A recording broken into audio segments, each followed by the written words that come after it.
Ráðherra, bæjarstjóri, aðrir góðir fundarmenn, verið hjartanlega velkomin á flogið í rétta átt. Þessa Vorráðstefnu sem að Markaðsstofa Norðurlands og flugklassinn R66N standa fyrir í dag flugmál. Ég heiti Hjalti Páll og starfsmaður Markaðsstofunar og verkefnisstjóri flugklassans og ætla að gera mitt besta til þess að halda utan þessa ráðstefnu í dag. Ég afskaplega glaður að sjá hversu vel mætt og bara frábært að sjá hvað margir sína þessu málefni áhuga og vilja taka þátt í þessu með okkur. Nú dagskráin þétt, eins og þið sjáið hér, margt að fara yfir og fyrirkomulagi þannig að í fyrri hlutanum ætlum við að fara svolítið yfir starfsemi Superbreak sem var hér síðastliðin vetur, hvernig það gekk og hver áformin eru til framtíðar og hvað áhrif þetta hefur haft á samfélagið okkar hér fyrir norðan. Svo tökum við kaffihlé og eftir hlé þá snúum okkur aðeins að almennari umfjöllun flugmál á Norðurlandi og snertum þar bæði á millilandaflugi, innanlandsflugi, uppbyggingu, innviða og fleiri þáttum og þeim hluta líkur svo með pallborðsumræðum. En ég ætla ekki að hafa þessa tölu langa því að eins og ég segi við þurfum að spara tíma. Það ein tilmæli, ég gerði það nú í upphafi eða fyrir ráðstefnu þá sendi ég öllum sem eru hér með tölupóst og bað á lengstra orða að passa tímann sinn og ég búinn að búa til svona spjöld sem ég ætla að nota á þá þannig að við náum að halda þessu dagskrá. Ég veit að þetta metnaðarfull dagskrá og dálítið þétt en ef við hjálpum stað þá ég viss að þetta gengur allt saman vel. En ég ætla ekki að hafa þetta lengra núna. Ég býð hér velkomna ráðherra ferðamála, Þórdísi Kolbrún Reykfjörð Gylfadóttir. Gjörðu svo vel.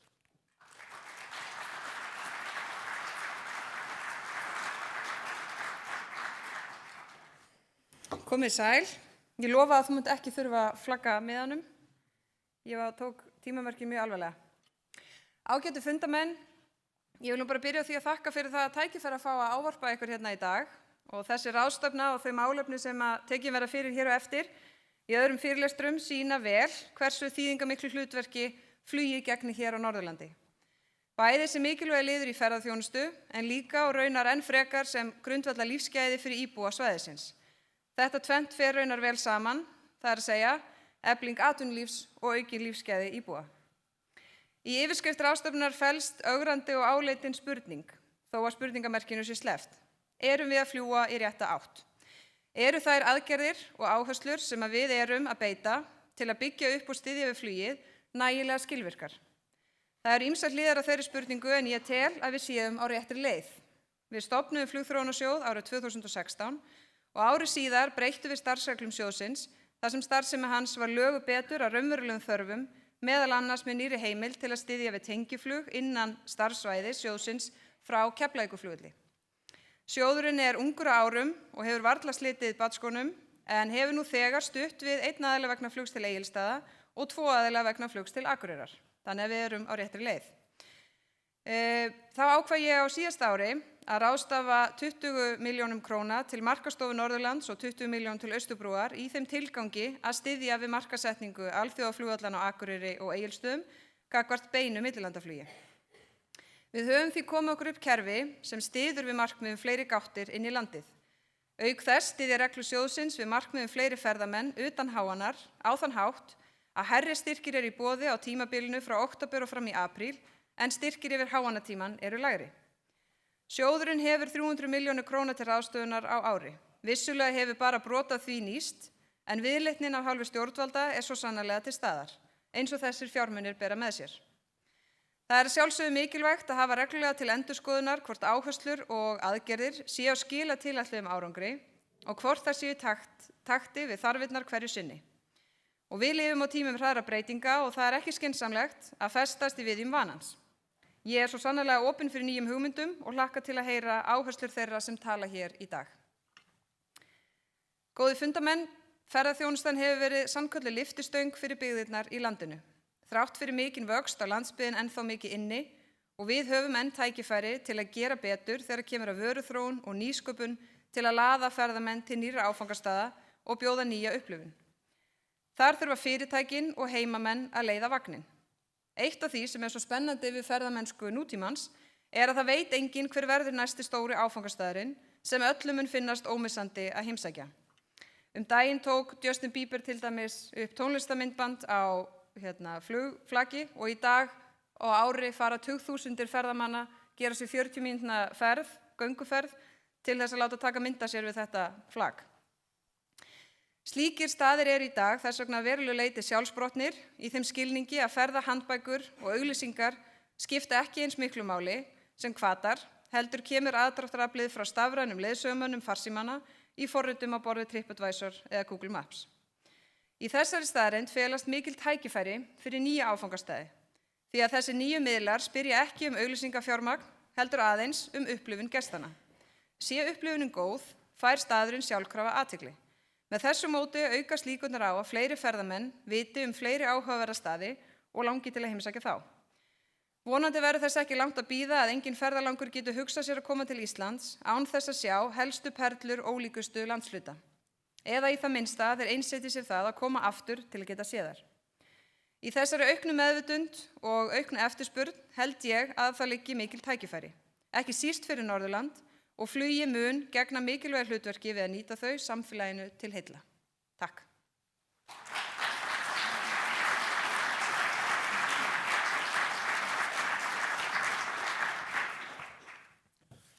Já, við þökkum ráðherra kærlega fyrir þetta innlegg.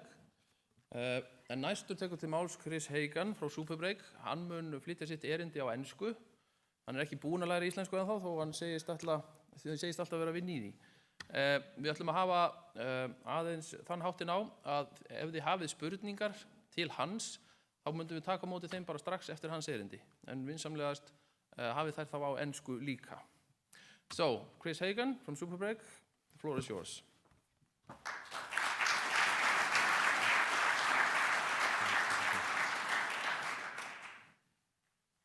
Okay, so I apologize. Despite spending the majority of the winter here, my Icelandic still is not quite up to scratch. So the presentation will be in English.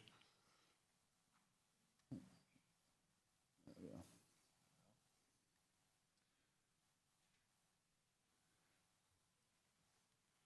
Fantastic. So I just wanted to, first of all, give an overview of the first ever, the inaugural season of our incredible Iceland program. We operated over the majority of January and February this year, 14 flights from 11 different regional UK airports. Eventually, we got 2,061 passengers, either staying for 3 or 4 nights in Akureyri. We were working with 5 hotel partners and 9 local ground suppliers. The culmination of that was a total of 6,920 bed nights into Akureyri. 4,302 passengers on included excursions, 2,789 optional excursions purchased over and above the excursions which were included, which was broke every expectation that we had. Unfortunately, only a 50% success rate in seeing the Northern Lights, but the delightful thing about that is that we won people round with a 98% whale watching success rate. And the only reason why it's 98% and not 100% is because one day we had to reschedule the flight and we couldn't go far enough out into the fjord. Sarah told me that there were definitely whales there, we just couldn't see them. And we received over 100 positive customer letters, emails, and social media posts as a result of the program. Just to give you an idea, because obviously we brought all of these people here, of the marketing that we had to do in the background in order to facilitate that. So first of all, as part of PR, we received 203 separate press pieces, very much on the back of this was the inaugural season, the first time that there were direct flights from the UK to Akureyri. 111 of those were regional, 26 of them in national print features, and then the remainder online. So we got the message of Akureyri in North Iceland out to around 33 million people. That was done through a combination of bringing the press here. We sent various press a box full of Icelandic goodies with a press release just to trick them a little bit into featuring the destination. And then constantly after the first wave, updating every time we introduced a new product, a new flight, then we were reissuing. That is something that obviously we intend to carry on doing this year for the next series of flights. One of the key things was that we managed to get out of the press is because of our relationship with The Guardian and the fact that they have a commissionable deal with us. We got them to agree to put Akureyri in North Iceland as the #1 destination in the world to visit in 2018, which was quite an accomplishment. In addition to that, we featured social media right the way through from the point where we launched it through to the inaugural flight, and then we were posting while we were in resort as well. It got the most social media reaction out of any product that we've ever put on sale. And we've been around 30 years. I'm aware that social media hasn't been around for 30 years, but it was still a great result for us. Direct marketing, our customers received multiple emails, both across the board and targeted geographically on the product. We're still a traditional tour operator, so we print a significant number of brochures which are distributed to every single retail travel agent throughout the whole of the UK and Ireland. The product here received a massive exposure within the brochures. We followed that up by mailing all of our customer database, anybody that lived within 1 hour commute of one of the airports that we were operating from. And we saw some fantastic results, revenue as a result of that. Press advertising, both local and national within the UK. And we worked very closely with the partner airports in order to ensure that they were promoting the flights on our behalf. For the next series of flights for this winter 2018-19, we are planning a targeted regional TV campaign in the UK around the regions from which we are operating. So moving back to the programme, so the programme just gone. It doesn't feel like just 2 or 2.5 months ago since I left Akureyri with the last plane load of passengers, but it is positives, and there were many more positives in our opinion than negatives. So our super break operations team that were in resort, we had a team of up to 7 people here during the whole of the programme. That allowed us to be very reactive to issues and minimise the overall inconvenience to our customers. The customer reaction to North Iceland was overwhelmingly positive, and Visit North Iceland recently posted a video just a couple of days ago on their social media posts, which had some fantastic words from some of our customers on both the area and the convenience of reaching North Iceland from the regions of the UK. Our local partners worked alongside our own team with a massive amount of patience, flexibility and determination. When things did go wrong, we knew that we didn't have to worry. We just needed to pick up the phone and somebody out there was going to help us. And quite often that was where we were going to put 180 people until we got the aircraft here. And thank you to our hotel partners for helping with that.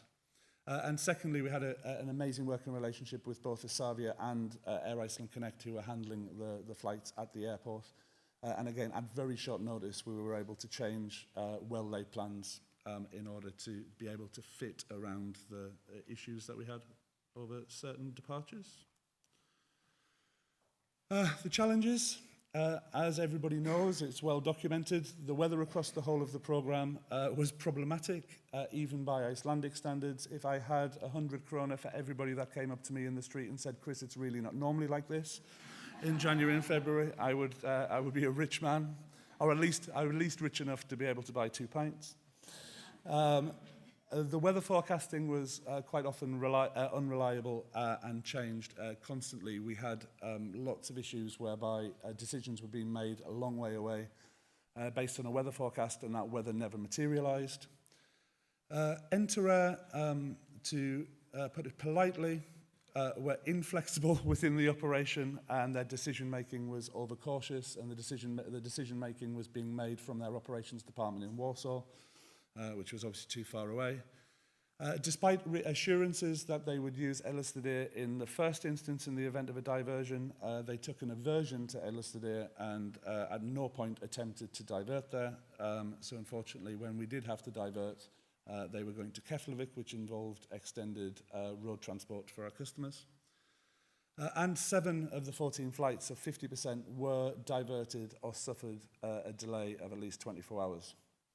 So it was absolutely a challenge, But if I can say that despite all of those challenges, our complaint ratio across all passengers that we managed to get here was just 6%. So that's 6% of passengers actually made a complaint, and that included some passengers that were massively inconvenienced.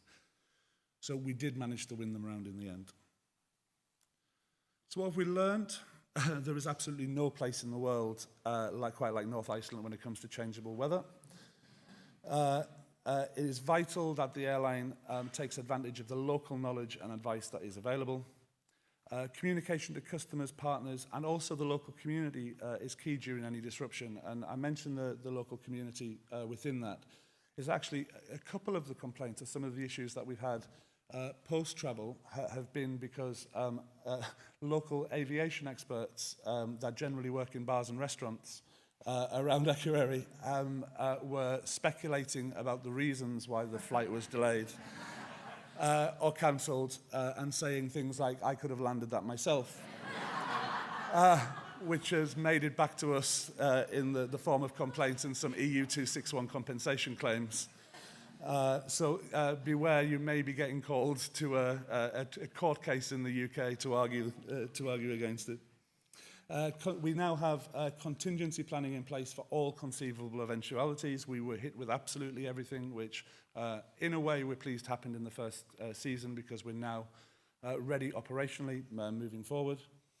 And we also, and this became apparent before the flight started, but demand for flights from Akureyri for the local market is significant. So talking about the 2018-19 programme, so we've doubled the number of departures, more than doubled. We're going to 29 flights planned from 17 regional airports, so we've added 6 additional airports into that. New airports for this winter coming up include the Isle of Man. The Isle of Man flight sold 110 seats in the first day of it going on sale. They really can't get anywhere from the Isle of Man, so it's they're going to be an interesting bunch of passengers to have in town for a weekend. Additional flights from Newquay, Cornwall, Durham Tees Valley. We still have 3 departures that we've yet to put on sale, and it's currently a bidding war between airports in the UK. Everybody is desperate to have one of our direct flights coming to North Iceland. We'll be operating the longer season from the 10th of December through to the 23rd of March, and there's still an element of flexibility within that we can extend it. We certainly can't move it forward, but we can extend it further. Following demand, in order to encourage repeat business, we'll be adding the ability for our passengers to stay in Mývatn, Siglufjörður and Húsavík. So Mývatn will be as part of a small group tour, the same as in Siglufjörður, and Húsavík as part of a self-drive adventure. The aircraft that we'll be using for this year has the ability to carry skis. So therefore we'll have a greater ski focus, and we'll be pushing the 5x5 ski pass, allowing passengers to stay here in Akureyri with a car and ski in all of the ski areas of North Iceland. We're working with new hotel accommodation partners, new experience partners. We have a Christmas and New Year programme going on sale. We have one flight which is landing on the 24th of December and another flight which is landing on the 31st of December. So our passengers in resort for both of those really key periods. And at the start, when we put it on sale, there were almost 6,000 seats available. So we haven't marketed next winter. It's still a little bit too early for people to be thinking about what they're going to be doing December, January, February, and even into March time. But despite that, we've sold 23% of all of the seats already. That's a combination between people that are returning, people through word of mouth. So somebody's come back and said they've had a fantastic time, spoke to the friends and family, and the friends and family have booked. And then additionally to that, we got a lot of travel agents in the UK on board to the programme. So the travel agents, as soon as we went on sale, were pushing it out on our behalf. Our marketing for this will actually start in July, which is the same point as we put the programme on sale last year. By the time we get to July, on current run rate, we'll be estimating to be about 45% of the programme sold. And the big news, I'll move across to in a second. So I'm announcing this first of all here today. It will be announced then in the UK afterwards. Is we finalised the contract with a new airline. it will come as no surprise to anybody that Enter will not be operating the programme coming into next winter. Titan Airways, they're not a massively well-known name, but I guarantee that most people who fly regularly will have flown on one of their aircraft. They are what they call a go-to operator for most major European carriers in the event that their own aircraft have suffered operational or technical issues. So they fly on behalf of British Airways, KLM, Air France, Isavia, everybody like that, as well as doing work in the wintertime for tour operators. They are going to operate the majority of the flights here on Airbus A321 aircraft, of which they have done all of the performance calculations for, and everything works and computes. Where that doesn't work, they will substitute that with a Boeing 757, and where we have data of exceptional demand, we will up the capacity to a Boeing 767 with almost 300 seats. Their in-flight product is excellent. Myself and Yati met them in Stansted last week. I was back there again on Friday in the hangar. They really are a quality operator. They're coming here first. They have offered to test the new ILS system in order to make sure that they're fully conversant.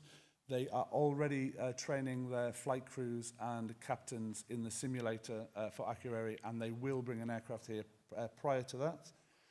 They were on the first and second flights. They will also bring other crews, so that so despite the fact that those crews aren't flying, they will have experience of being on the flight deck and operating in. The biggest thing is that they can depart from both runways here, which is something that we realised far too late that on a full load Enter were not able to do due to technical constraints with the airport. We are not expecting to have no disruption this winter. At the end of the day, it is North Iceland over a 4-month period, but we expect by putting in place the contract with Titan and their reassurances that the disruption should be taken down to a very minimal level. Further good news is that more seats available for North Iceland residents. So any excess capacity that we have available, be that seat only, be that one way, be that return, we will be offering out to the local market. It's something operationally we couldn't do last year, unfortunately, apart with the exception of working on 2 very specific packages. But we will, if we have a seat available on an aircraft going back to the UK, we will be offering it for sale to the local market. So you may be able to discover the delight of the Isle of Man, Durham, East Midlands. There are some really nice parts of the country as well, Newquay in Cornwall, for example, as well as offering through local partners here a choice of hotel and experience packages to be able to book out. Some of those seats that we have available may be last minute. So it may be that a customer doesn't arrive at the airport in the UK. We have that just because of the demographic. We had that several times, and we end up with 10 seats available. We will advertise locally that we have 10 seats available to XYZ destination and make them available for sale in as easy a way as possible. And that is me. Does anybody have any questions?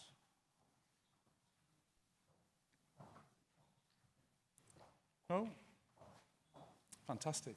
Oh, yeah, we have one. Hello. Hi.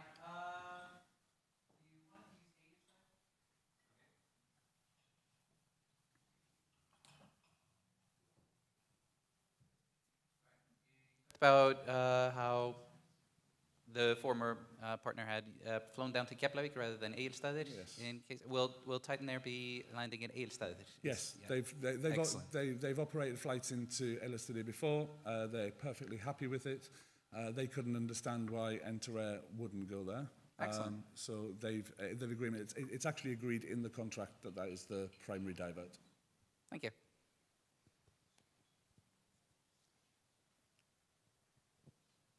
Anything else?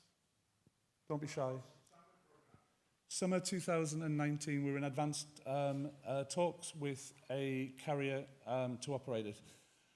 Fortunately, the air charter market this year has been difficult, if not impossible, due to the collapse of several airlines, Monarch, Air Berlin, and a few others. There haven't been the number of charter aircraft available in the market that the previously was. Again, as recently as last week, we met with a carrier that has the capacity. They're just firming a few things up to do with crewing and rotations. But it is our absolute intention for summer 2019 to operate an inaugural at least 6 to 8 week program over the key midnight sun period.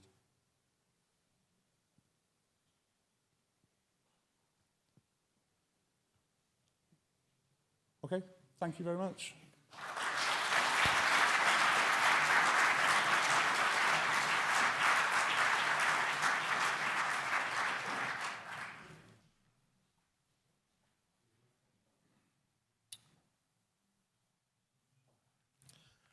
Við þökkum Chris kærlega fyrir þetta. Áhugaverðir hlutir að gerast þarna. Þetta er mikið og stórt verkefni og við sjáum það bara á því sem þau hafa verið að gera þarna í markaðsaðgerðum að þetta er heilmikið starf sem verið að vinna og kemur okkur vissulega til góða. Og aðeins til þess að setja í samhengi hvað þetta einmitt þýðir fyrir okkur hérna megin á okkar enda, þá höfum við fengið reynslusögur úr heimabyggð.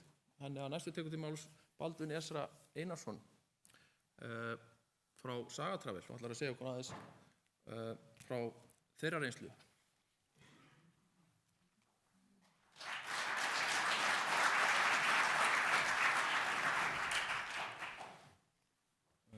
Íti bara á intro. Ágætu fundagestir. Heyrist alveg í mér ef ég stend svona beinni baki. Já, ég heiti Baldvin Esra og er sem sagt framkvæmdastjóri Sagatravel og við unnum mikið með Superbreg síðasta í janúar og febrúar og náttúrulega kom líka undirbúningi fyrr. Við rauninni buðum upp á þessa lausasölu ferðir í pakkana hjá Superbreg og ég ætla aðeins að renna snögglega yfir það hvað þetta skiptir okkur hér á staðnum máli. Sem sagt, stuttasvarið er mjög miklu. Það er rauninni breytti alveg heilmiklu fyrir okkar starfsemi hérna í janúar, febrúar að fá þetta inn. Ég held að þetta sé allavega 1 til 2 heil ársstörf sem urðu til hérna í janúar og febrúar sem að þýðir það í rauninni að við gátum haldið bara út okkar dampi rauninni allt árið á sama starfsmönnumfjölda og sama fjölda á leiðsögumönnum sem skiptir náttúrulega gríðarlegu máli þegar að maður er að reka ferðaþjónustu fyrirtæki. Helstu atriði og það er gaman að segja frá því að það var mjög gaman að eiga við Superbreg af því að þeir komu á mánudögum og föstudögum og fóru á föstudögum og mánudögum og það gerðist bara aftur og aftur og maður var eiginlega kominn bara í svona form við að gera alltaf sömu hlutin aftur og aftur þannig að það var í rauninni frekar auðvelt orðið að eiga við á í lok febrúar að því maður vissi svo sem næstu því hvað svona maður ætti von á fyrir utan náttúrulega þetta veður en það var líka komið í ákveðið vana. Við náðum að til dæmis að mæta, það var ekki bara flug sem lokaðist þegar að veður voru slæmt, það lokaðist líka Víkurskarð.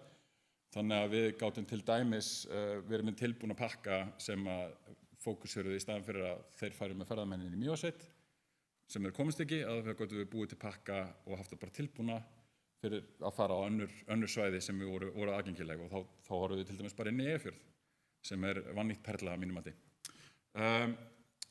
Þetta líka gerði það verkum að við gátum verið með dagsferðir í boði nánast daglega í vetur og það skiptir auðvitað máli að það koma náttúrulega aðri ferðamenn líka, ekki bara Superbreg sem laðar fólk hingað, þannig að það í rauninni gert okkur kleift að bjóða upp á betri vöru á lægra verði því við vorum með betri grunn af ferðamennum. Þannig að svona heilt yfir þá gerði þetta það verkum að það var meiri fjölbreytileiki í boði, það var meira ferðum og það var miklu betri rekstrargrundvöllur fyrir okkur og ég trúi að þetta sé fleiri aðilar sem voru að þjónusta Superbreg sem þetta á við.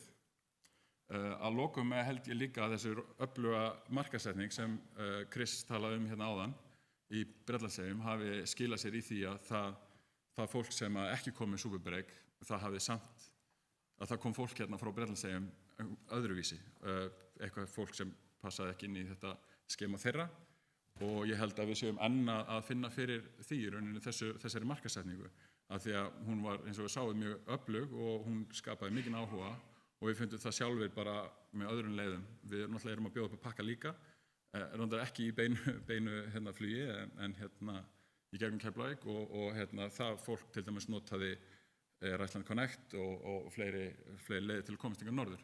Þannig að heilt yfir þá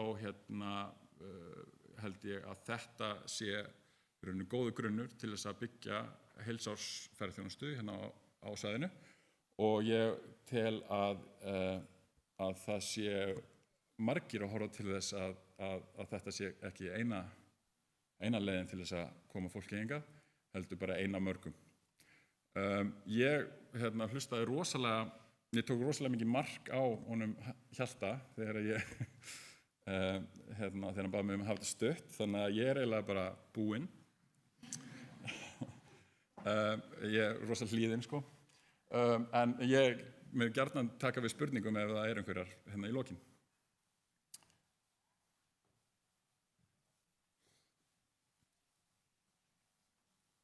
Hjalti, ertu með spurningu?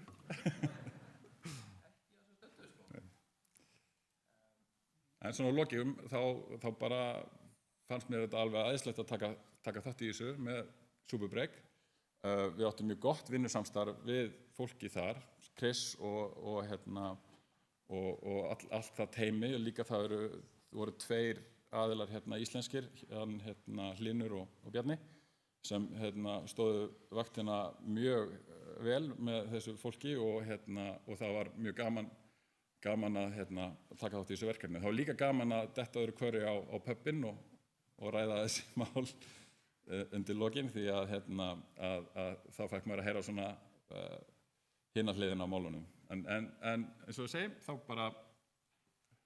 er þetta bara snillt.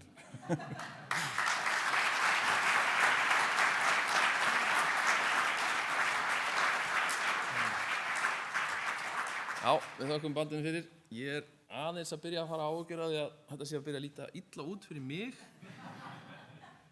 Ég ætla að vona að ég hafi ekki verið svona hræðilegur í samskiptunum hingað til. En við ætlum til að bæta við þetta, þá ætlum við að fá innlegg frá Jóni Þorvaldi Heiðarsinni þessi áhrif, superbreak líka, og hann setur þau meira svona í talnalegt samhengi. Jón, gjörðu svo vel.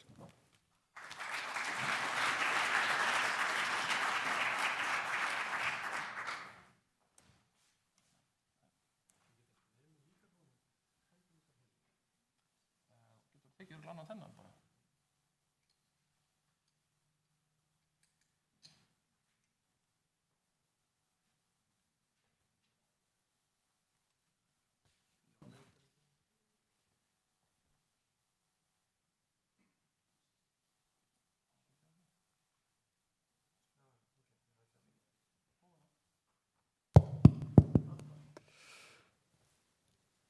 Já, góðan daginn og gaman að vera hérna með ykkur á þessum kalda vordegi. Ég ætla aðeins að setja þetta svona tölulegt samhengi þessar ferðir, superbreak, eða Bretlandsflugi eins og ég segi stundum. Fyrst ætla ég að einbeita mér að hlutfallslegum áhrifum á ferðaþjónustu á svæðinu í janúar og febrúar. Og ég ætla fyrst að reyna að gera mig grein fyrir hvað gistinætur hefðu verið margar án þessa flugs, því að það ekki komnar gistinætturnar ekki komnar. En í janúar og febrúar 2017, sem fyrir ári síðan, þá voru gistinætur þessar á Akureyri annars vegar og Norðurland eystra hins vegar, og þetta á öllum gististöðum, þetta ekki bara hótel, þetta á öllum gististöðum. Og það sem sjáðu fyrst náttúrulega að það mikill munur milli janúar og febrúar, bara 2-faldur munur.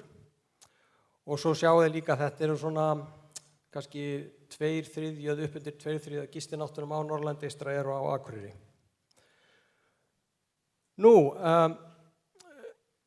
Ef ég bara gerir ráð fyrir að gistinóttum í janúar og febrúar hafi fjölgað jafn mikið eins og í mánuðunum á undan, sem eru bara október til desember, þá er ég að gera ráð fyrir 13% aukningu.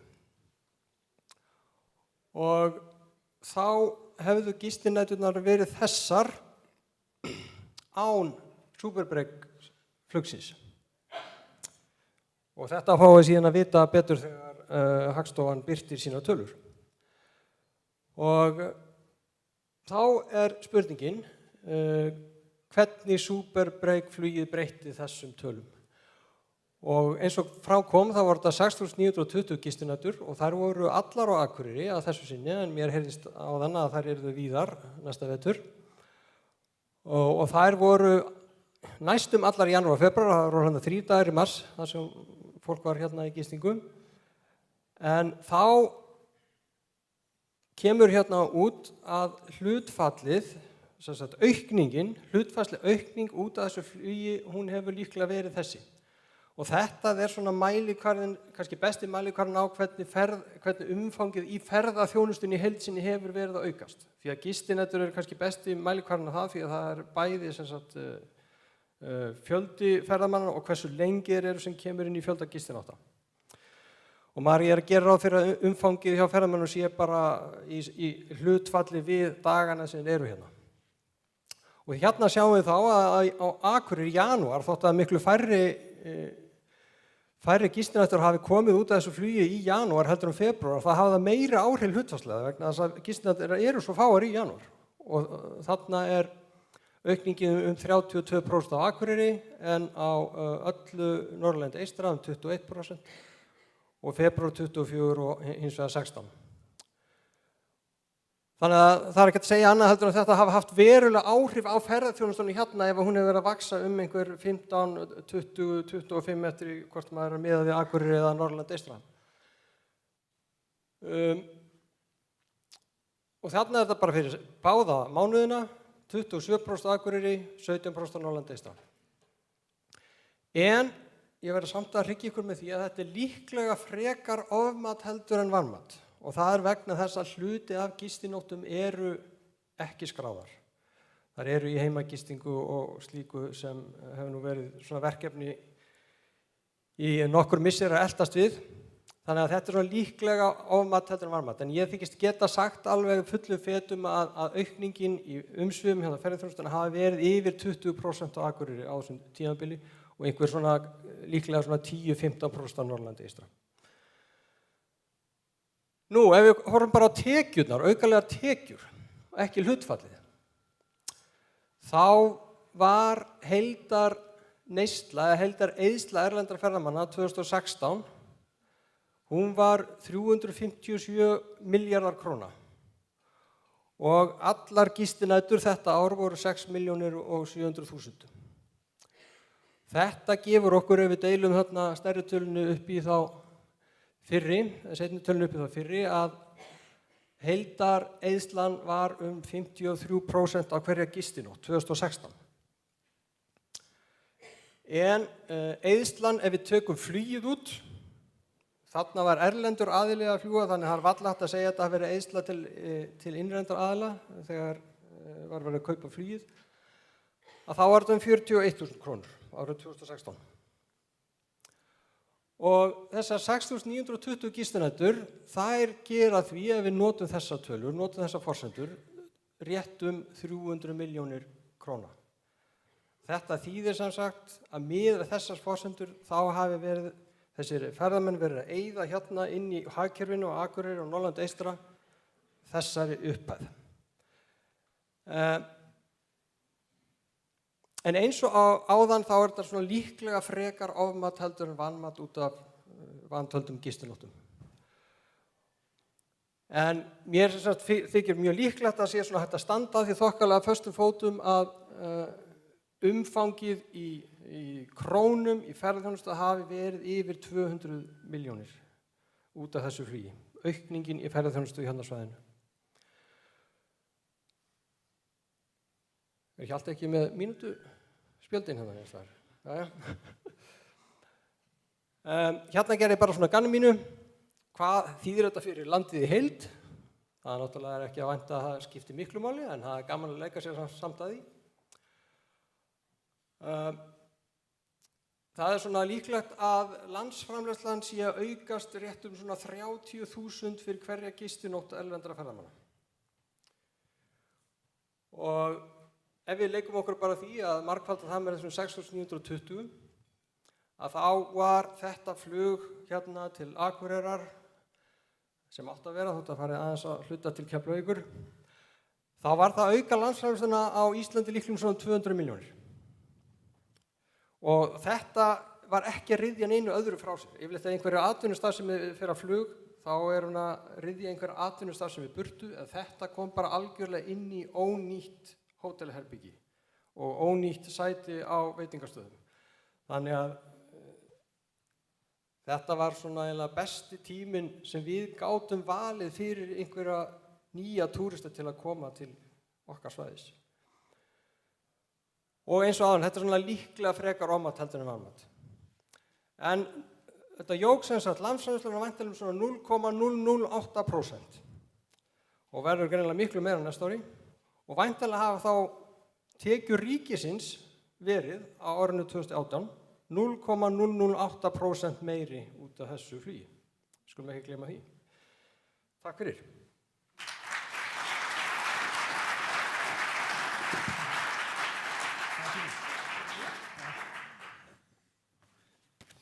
Takk fyrir þetta, Jón. Þetta glæsilegt og þó það séu nokkuð núll í þessu, þá sjáum við það í samhenginu. Þetta að skipta gríðulegu máli og eins og kom fram hérna að þetta að koma inn á þeim tíma þar sem við höfum pláss og okkur vantar meiri business, vantar meiri ferðamenn, þannig að þetta bara allt eins og það á að vera og við horfum björtum augum til framtíðarinnar í þessu, áframhaldandi starfsemi í Superbreak og að þetta gangi vel hjá þeim áfram. En við erum langt á undan tíma, gaman að segja frá því. En við ætlum samt að gefa ykkur núna tækifæri til þess að standa aðeins upp og rétt úr ykkur. Það verið að bera fram hér kaffi og rétta veitingar frammi. Þannig ég ætla að biðja ykkur að ganga fram og við tökum svona 15-20 mínútur í kaffihlé og byrjum strax upp á klukkan 3. Þá ætlum við að ganga aftur til dagskrár. Nú ætlum við aðeins að venda okkar kvæði í kross og nálgast málin frá svolítið breiðari grunni og ætlum að tala flugmál almennt á Norðurlandi og fyrst í pontu Þórunn Egilsdóttir, formaður samgönguráðs. Gjörðu svo vel.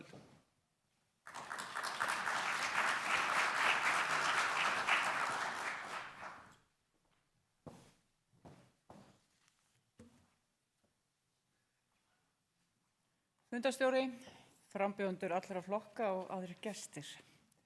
Góðar samgöngur, styrkja, grundvallar, búsetugæði yfirskrift á erindi mínu hér í dag. Þetta hefur lengi verið skoðun mín og hún hefur einungis styrkst undanfarnar vikur þegar ég hef farið landi sem formaður samgönguráðs og hitt fulltrúa allra landshlutasamtaka og allflestra sveitarfélaga. Gerð samgönguáætlunar í höndum samgönguráðs en auk mín skipa það vegamálastjóri, forstjóri samgöngustofu og forstjóri Isavia. Nú stendur svokallað samráðsferli yfir þar sem fundað með fulltrúum sveitarfélaga, landshlutasamtökum, frjálsum félagasamtökum, fulltrúum atvinnulífs og öðrum hagsmunaaðilum. Með ráðinu vinna starfsmenn úr samgöngu- og sveitarstjórnarráðuneyti.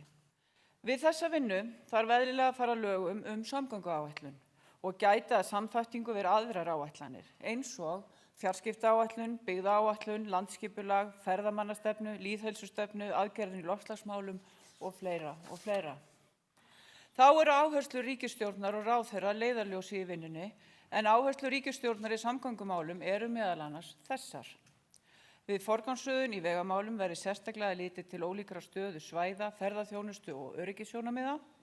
Hraðað verði uppbyggingu vegamálum og öðrum samgönguinnviðum, bæði með nýframkvæmdum og viðhaldi. Unnið verði að því að gera innanlandsflug að hagkvæmari kosti fyrir íbúa landsbyggðanna. Áherslur ráðherra í bréfi til samgönguráðs orðréttar með leyfi fundarstjóra.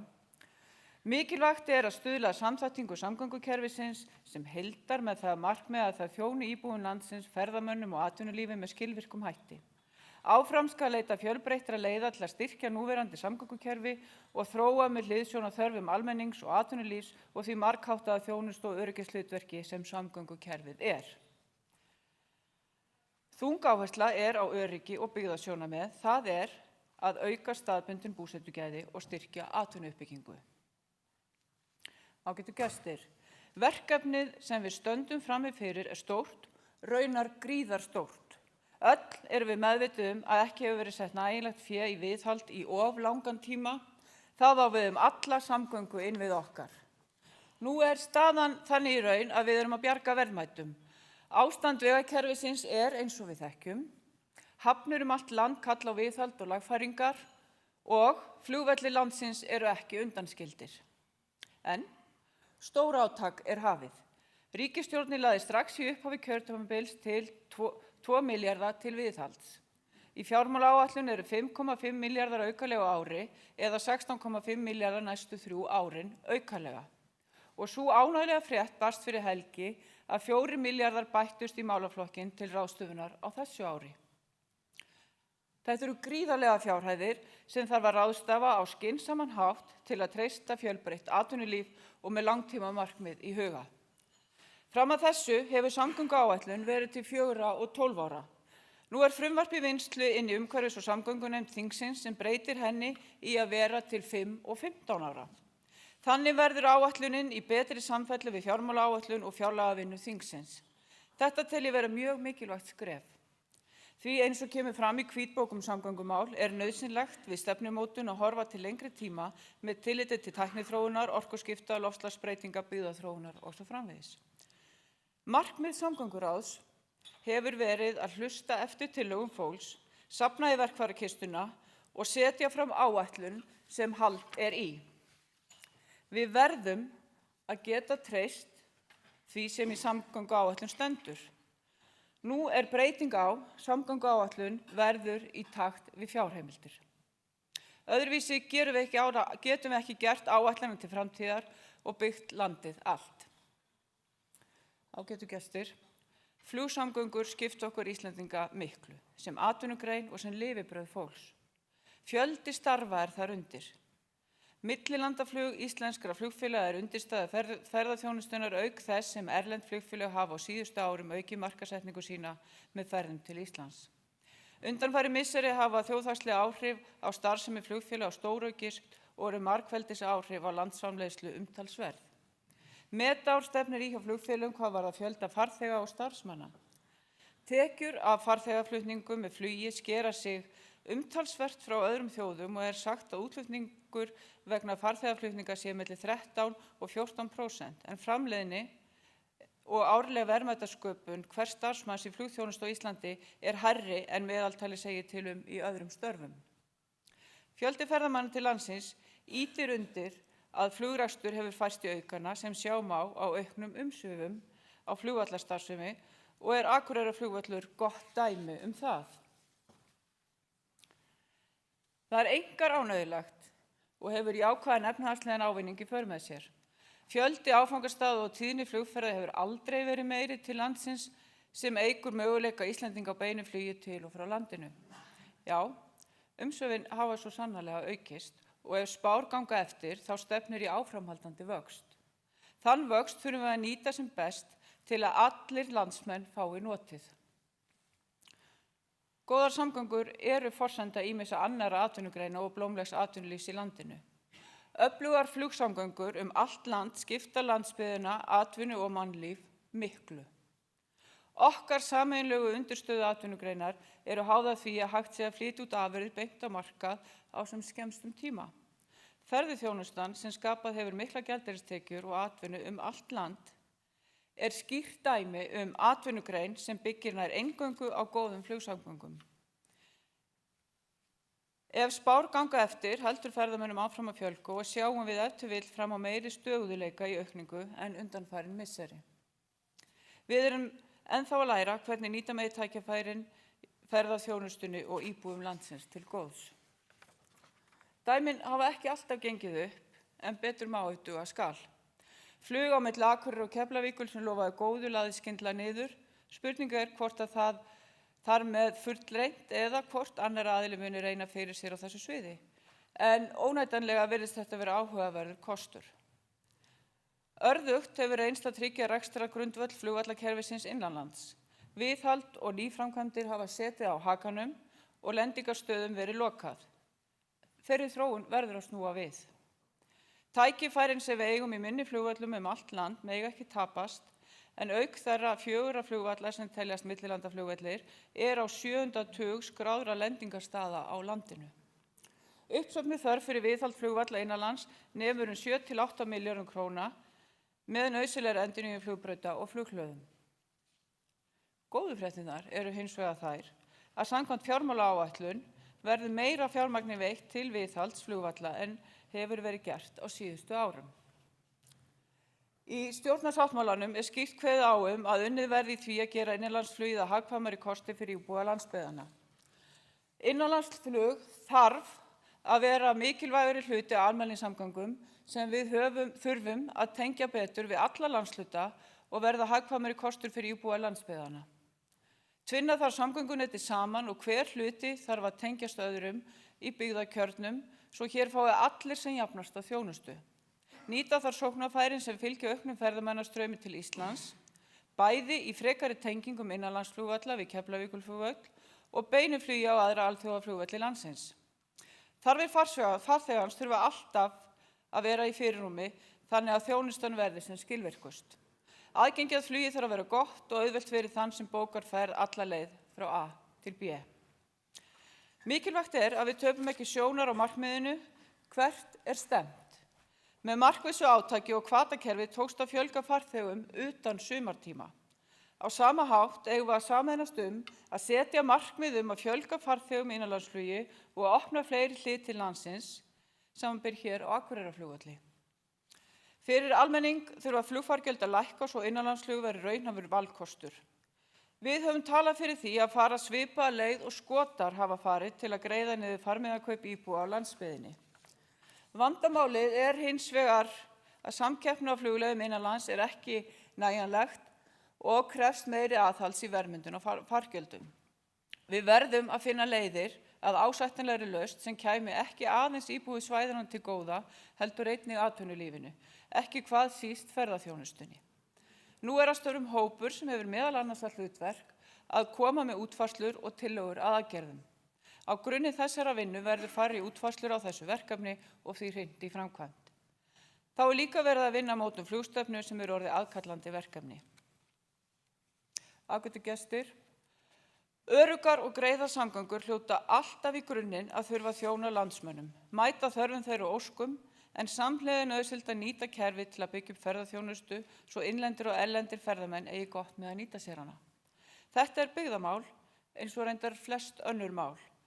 Ríkisstjórnin hefur mikinn metnað í byggðamálum eins og fram kemur í byggðaáætlun sem nú í mótun og í lokavinnslu. Byggðaáætlun mikilvægt tæki fyrir stjórnvöld á hverjum tíma til að hafa áhrif og móta stefnu í byggðamálum. Mikil verðmæti felast í því að landið sé allt í blómlegri byggð. Liður í því að samgöngukerfi virki sem ein heild, þar flug gríðarlega mikilvægur hluti. Út frá jafnrétti til búsetu, dreifingu ferðamanna og síðast en ekki síst öryggissjónarmiða og styrkingar grundvallar búsetugæða. Takk.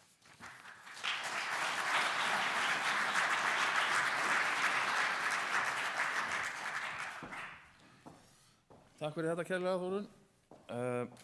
Ég vissum að við getum öll tekið undir mast en þannig að koma fram og fögnum áherslum ríkisstjórnar að setja meiri fjármuni í samgöngukerfið okkar.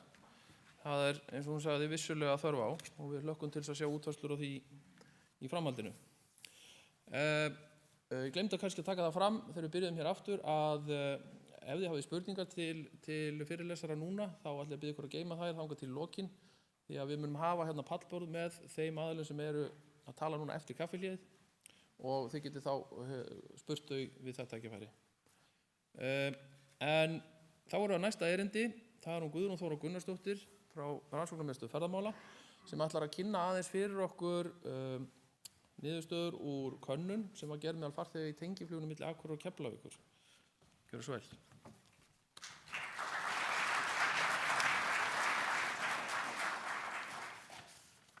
Já, komið þið sæl, fundarstjóri og góðir gestir. Ég ætla að fjalla stuttlega þessa könnun sem við gerðum að beini Markaðsstofu Norðurlands og ég vil þakka Markaðsstofunni fyrir að sýna svona áhuga á rannsóknum og þörfinni á því að fylgjast með og meta þær aðgerðir sem farið er út í vegna þess að því miður höfum við glímt við það að rannsóknir í ferðamálum hafa setið á hakanum og það hafa allt of fáir sýnt í skilning að þetta er mikilvægt. Við þurfum að þekkja greinina og þurfum að vita hvað við erum að gera og af hverju og geta tekið ákvarðanir sem byggja á þekkingarsköpun og raunverulegum gögnum. Þannig að ég vil þakka kærlega fyrir það samstarf. Það er hún Eyrún Jenny, sérfræðingur á RMF sem er verkefnastjóri. Hún er staðsett á skrifstofu RMF í Reykjavík en það er hún sem á heiðurinn að þessum glærum og vinnslunni sem er komin nú þegar en við fengum gögnin bara í hendurnar í lok síðustu viku. Þannig að þetta er bara örlítið svona sýnishorn og alls ekki búið að vinna úr gögnunum að svona neinu viti. En þetta var sem sagt netkönnun sem var send á skráðu netföng og það var gagnasöfnunin sjálf, hún var í höndum rannsóknarmiðstöðvar Háskólans á Akureyri og þau sáum að senda út þessa netkönnun og það voru send áminning líka og þáttakendur fengu mismunandi spurningar eftir því hvort þeir voru á ferð til Íslands, sem sagt búsettir þá erlendis, eða hvort þeir voru á ferð til útlanda, búsettir sem sagt hér á Íslandi.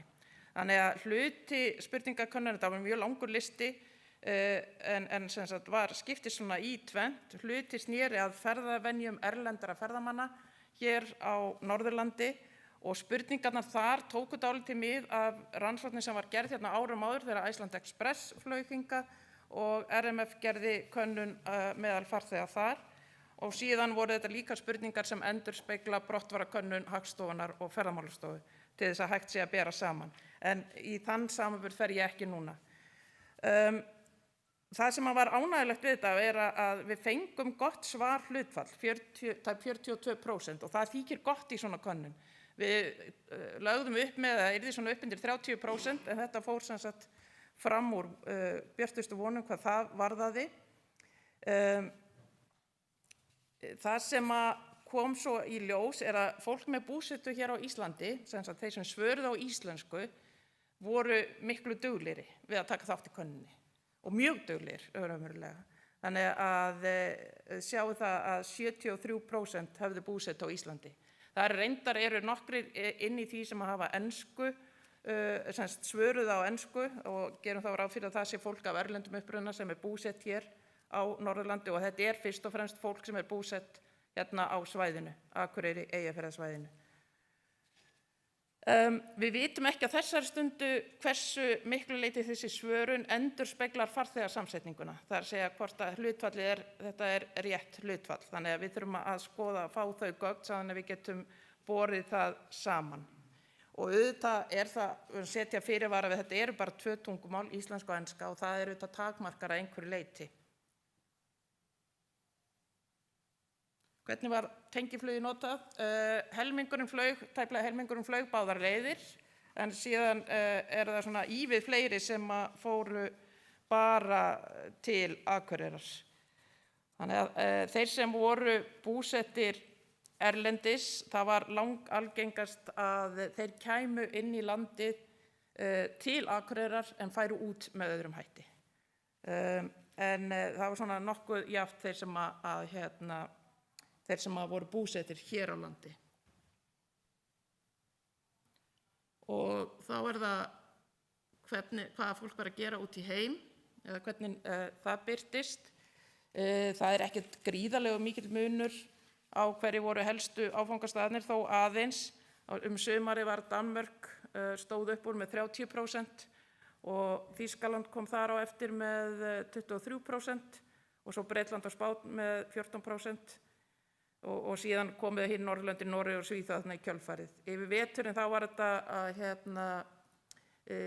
Bretland og Írland sem stóð upp úr, það voru 25% sem fóru þangað og síðan Þýskaland, Danmörk, Noreg og Svíþjóð, svona allt þarna á bilinu 17 til 15% cirka.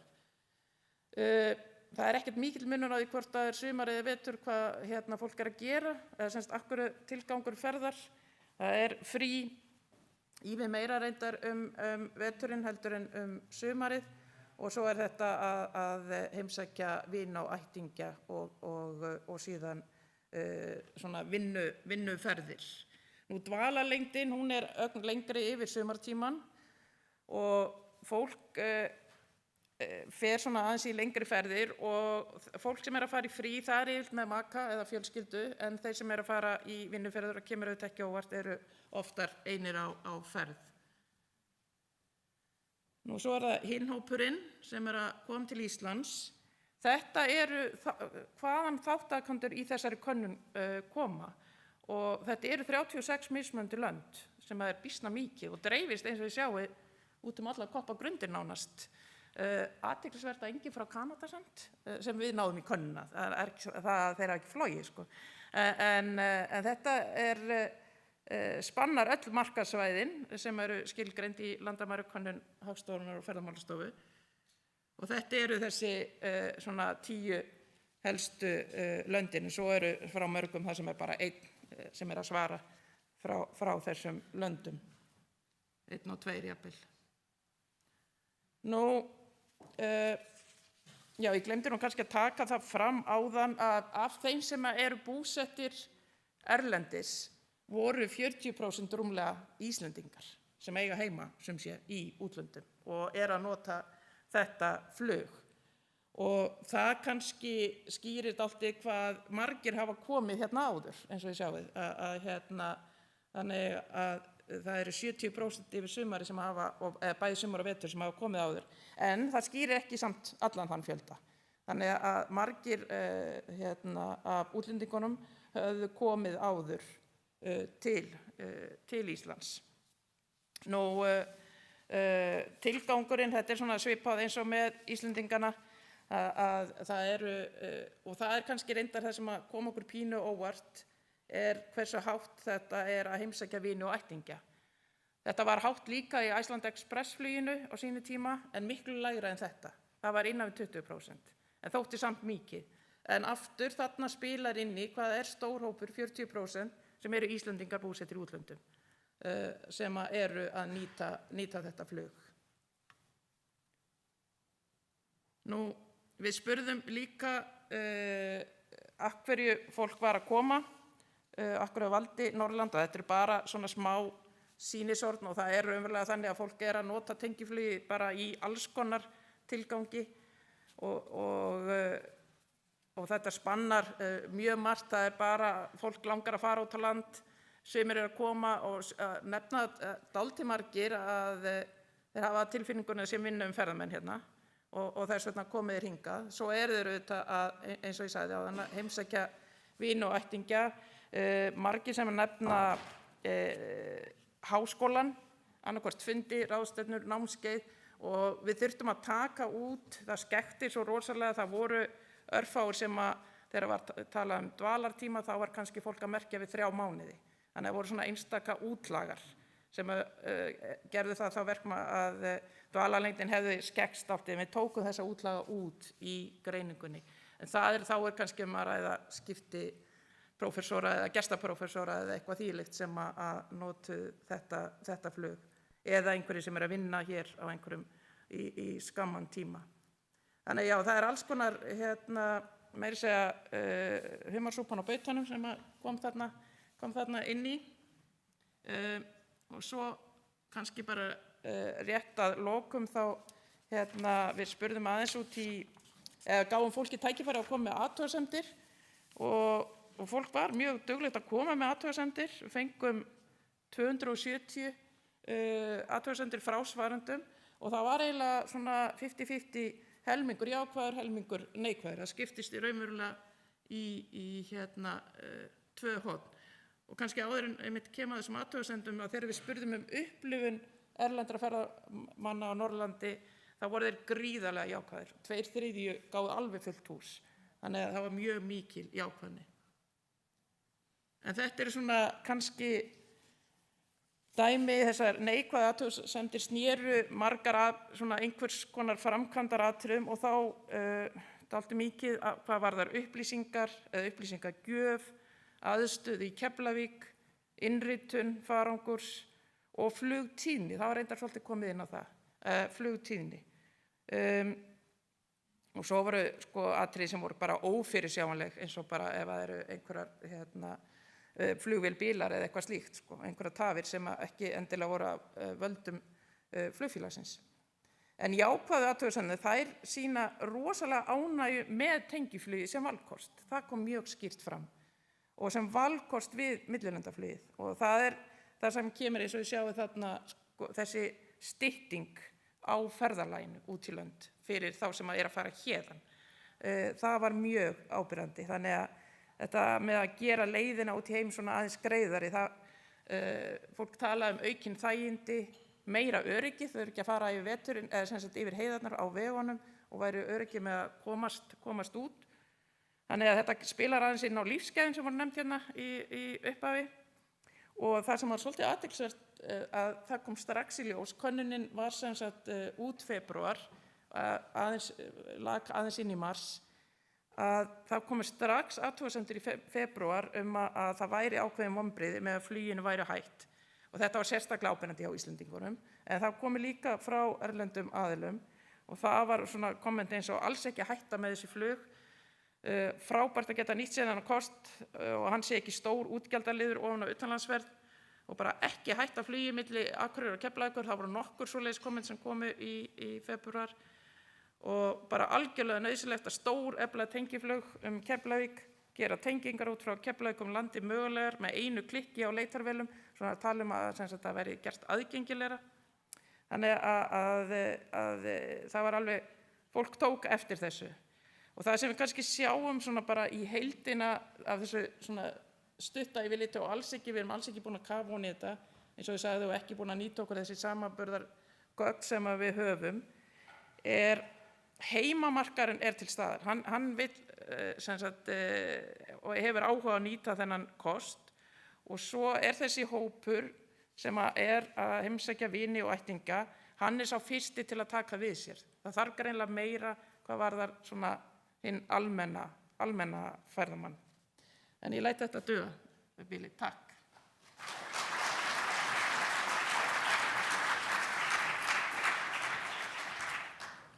Já, takk kærlega fyrir þetta. Þetta gefur svolítið innsýn og við hlökkum til þess að sjá niðurstöður þegar þær liggja betur fyrir. Þess bara geta að þessi könnun var unnin í góðu samstarfi við bæði Iceland Connect og Isavia sem studdu þetta með ráð og dáð og geta vonandi nýtt sér þessa niðurstöður eins og við öll í framhaldinu.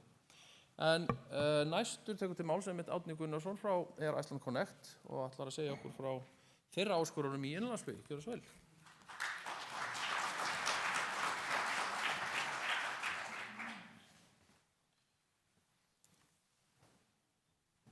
Já, ráðstefnustjóri, góði gestir, gaman að fá að vera með ykkur hérna í dag. Ég ætla eins og aðrir framsögumenn að hlýða fyrirmælum Hjalta og hafa þetta frekar stutt, en skorin orð líka vonandi. Ég ætla að segja frá aðeins þróun í fjölda farþega á innanlandsfarþegum. Ég ætla að segja ykkur aðeins frá áskorunum sem við eigum við að etja vegna aðstöðu á suðvesturhorninu, þá bæði í Reykjavík og í Keflavík. Og svo að fjalla aðeins flugi sem var verið að fjalla hér rétt áðan, það að segja Keflavík Akureyrarflugið. Og segja ykkur aðeins frá því hvernig það lítur út frá okkar bæjardyrum séð og eins líka hvað við höfum í huga þar varðandi framtíðina. En ef við byrja aðeins á fjölgun farþega í innanlandsflugi, þá það nú sem betur fyrir þannig að farþegum í innanlandsflugi fjölgar, þó að þetta sé ekki háar próstutölur, þá þetta jákvæð þróun og hún mjög mikilvæg. Við sjáum aukningu á alla okkar helstu áfangastæði innanlands. Annað sem líka mjög mikilvægt að hafa í huga í þessu samhengi að hlutfall erlendra ferðamanna borð hjá okkur að aukast verulega og í samhengi við fjölgun erlendra ferðamanna til landsins að þá hefur þeim fjölga líka og svona fyrir, hvað við segja fyrir 10 árum síðan í upphafið þessara miklu þróunar á fjölgun erlendra ferðamanna að þá var hlutfalli þeirra í kringum 7% en það núna nálgast eða 20% og nánast þreföldun þá á þessum árum. Þannig að erlendir ferðamenn eru virkilega að nýta sér innanlandsflugið, en auðvitað mætti það vera meira, en þeir hafa verið sannarlega að nýta sér það í auknum mæli. Nú aðeins varandi Akureyri Keflavík, ég kem síðan betur að því aftur síðar, en reynsla okkar af fluginu núna á síðasta ári var svo að nýtingin var ekki nema rétt 35%, og það var 50% undir þeim væntingum sem við höfðum. Við höfum náttúrulega hug á því að byggja þetta upp, en og töluverður mikill fjöldi farþega voru Íslendingar, eins og kemur fram hérna í könnunni, þó að þetta sé ekki endilega, það er að bera þetta svolítið saman við könnunniðurstöðnar, en við erum ekki með alveg nákvæmar tölur þjóðerni, en þetta svona rímar svona nokkurn veginn við þær tölur sem að Guðrún var að kynna hérna áðan. Þannig að við ákvaðum þá að gera þá breytingu að fljúga ekki núna í sumar og á fluginu, og það er ákveðin breyting líka sem að gerist í því að það verður breytingar á flugum, á tengiflugum við Keflavík í sumar. Það er að segja að það er ekki eins margar brottfarir, ég veit ekki hversu vel þið eru að ykkur í þeirri áætlun sem við vorum búin að setja upp. Það var yfir sumarið eingöngu 2 í viku á 50 og sunnudögum, og það var þá í tengslum við nætur brottfarir frá Keflavík, þar að það verið að fara kvöldi til héðan til Keflavíkur. Þau flug hafa að mörguleiti bæði vegna færri flugfélaga, þar að segja Berlín hætt að fljúga, og eins breytingar í flugáætlun Íslandi gera það verkum að það er ekki flogið frá Keflavík í kringum miðnætti eins og var með þeim hætti í fyrra. En þá aðeins að flugstöðarmálum fyrst í Reykjavík og aðstöðu okkar þar. Það má að mörguleiti segja að við séum svona eins og munaðarlaus úlingur eða eldri borgari, eftir hvorum meginn maður lítur á það. Það er að segja að í Reykjavík búum við það að sveitarfélagið vill ekki hafa okkur, og í Keflavík búum við það að það er ekki aðstaða sem við gerir ráð fyrir okkur. Þannig að það er svolítið erfitt að eiga við þetta, en það er þó búið að vera á undanförnum árum ýmsar hugmyndir að bæta aðstöðun okkar í Reykjavík, og í sirka 13 ár var unnið að undirbúningi að samgöngumiðstöð. Hún átti að vera norðan Icelandair Hotels Natura eða sunnan Hotels Natura.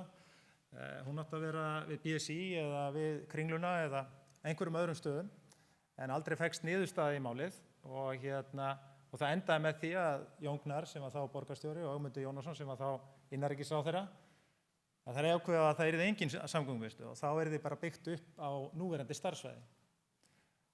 Við lögðum þá inn tillögur í þeim efnum. Þeim var í stuttu máli hafnað, og síðan þá hefur lítið hreyfst í þessum málum, og nú er jafnvel aftur komnar umræðum það að tala samgöngumiðstöð sem á að hýsa flug líka. Þannig að ég veit nú ekki alveg hvernig þetta endar, en við reynum að vinna það besta úr þessar aðstöðu sem við höfum, en þetta er auðvitað vond staða að vera í. Aðeins réttvarðandi bílastæðamálum, við töldum þá að þegar við fengum þessa höfnun á framkvæmdir á nýrri flugstöð, þá getum við nú allavega malbika bílastæðin, og vildum taka upp hóflegt gjald á þeirri framkvæmd til þess að standa undir kostnaði. Því var í stuttumáli hafnað eða mótmælt af fjármálaráðuneytinu og Isavia. Það var ekki borgin í þessu tilfelli sem stöðva okkur, heldur fór fjármálaráðuneytið og Isavia fram á það að stöðva framkvæmdirnar árið 2012. Við reyndum aftur að koma hreyfingu á máli 2014, en aftur var okkar áformum hafnað 2014, og það er svo sem enn unnið að lausn. En ég held að þetta sé með einstæmum að malbikun á bílastæði taki 8 ár að reyna að koma í 6 ár núna, og ætli þessi ekki, ég veit ekki hvernig þetta endar, en það er alveg með ólíkindum að geta ekki malbika eitt ekki bílastæði. Ég veit ekki hvort það liggur í því líka að Ísafjörður vilji helst ekki að við tökum gjald þarna, en það vitum við að þeir rukka yfirleitt ekki fyrir bílastæði eins og við þekkjum í Keflavík. Það er annar mál. Þetta var nú bara svona létt. Síðan förum við þá til Keflavíkur, og það var að tengingi við millilandaflug, og hún er nokkuð mikil áskorun. Það er að segja að tengja millilandafarþega, eins og ég var að tala um áðan, að erlendir ferðamenn þeim fjölgar í innanlandsfluginu, en það er engar beinar tengingar á milli flugvallana tveggja. Það er að segja að það er engar áætlunarferðir beint á milli flugvallana. Það er hægt að fara með flugvallarútum, á milli, en þú þarft yfirleitt að skipta á skiptistöð þeirra einhverstaðar í Reykjavík, þannig að það enga beina tengingar sem að tengja þig beint á milli þessara 2 flugvalla. Og síðan þannig að megin brottfaratímar til Evrópu eru fyrir opnunartíma innanlandsflugvalla, þannig að þegar brottfarir að fara frá Keflavík á morgnana milli 6, 7 og kannski fram til 8, að Reykjavíkurflugvöllur opnar ekki fyrir 7. Þannig að það ekki hægt að fljúga innanlandsflug héðan til Reykjavík og nógu snemma til þess að ná tengingu við flug frá Keflavík. Þannig að þetta þekkjum við líka, og síðan það þá áskoranir sem tengjast í að vera í Keflavík, að það ekki gert ráð fyrir innanlandsflugi í Keflavík. Við erum með sérlausn í gangi fyrir komufarþega. Þau okkar sem þekki það kannski að komufarþegar sem eru ekki með innritaðan farangur alla leið þurfa að fara niður í komusalinn, sækja töskuna og fara á sérstakt innritunarborð þar, aftur í vopnuleit og inn í síðan transit til að komast í flugið til Akureyrar. Innritun farangurs fyrir brottfararfarþega ekki til staðar fyrir farþega lággjalda flugfélaga, og það mikilvægt að hafa það í huga að þrátt fyrir að við höfum leitað eftir samningu við félög þetta, þar að segja geta og fá að innrita farangur farþega sem að fara áfram, að þá einfaldlega viðskiptamódel þeirra gengur út á það að gera það ekki. Þannig að meira segja þegar maður flýgur 2 leggi með slíku flugfélagi, að þá þarf maður yfirleitt að sækja töskuna sína og innrita sig aftur. Þannig að við höfum þá verið að leita leiða til þess að reyna að finna út úr því hvernig hægt að innrita farangur eða tryggja það að farþegar sem vilja fljúga með farangur með sér, að þeir geti gert það sama hvaða flugfélagi þeir að fljúga með. Það eins og þannig að það eru félög sem gera slíka töskusamninga eða interline-samninga, svo í sletta aðeins, að þeir, við getum leyst þau mál og þeir þurfa ekki að tengja sig þá að sækja töskuna, heldur það að innrita sig alla leið, en auðvitað það bara öðruvísi viðskiptamódel. Þannig að við höfum verið að leita leiða í því. En að þessu öllu sögðu og þessum áskorunum sem að þessu fylgja, að þá aðeins frekar að Keflavík Akureyrarfluginu, og þá höfum við, og mér mikil ánægja að segja ykkur frá því, að við höfum ákveðið að það hefjist aftur í haust, það að segja, flug frá Akureyri til Keflavíkur, hefjist í október á þessu ári að nýju. Og við ætlum þá að stilla þessu aðeins öðruvísi upp, eins og við sáum áðan að þá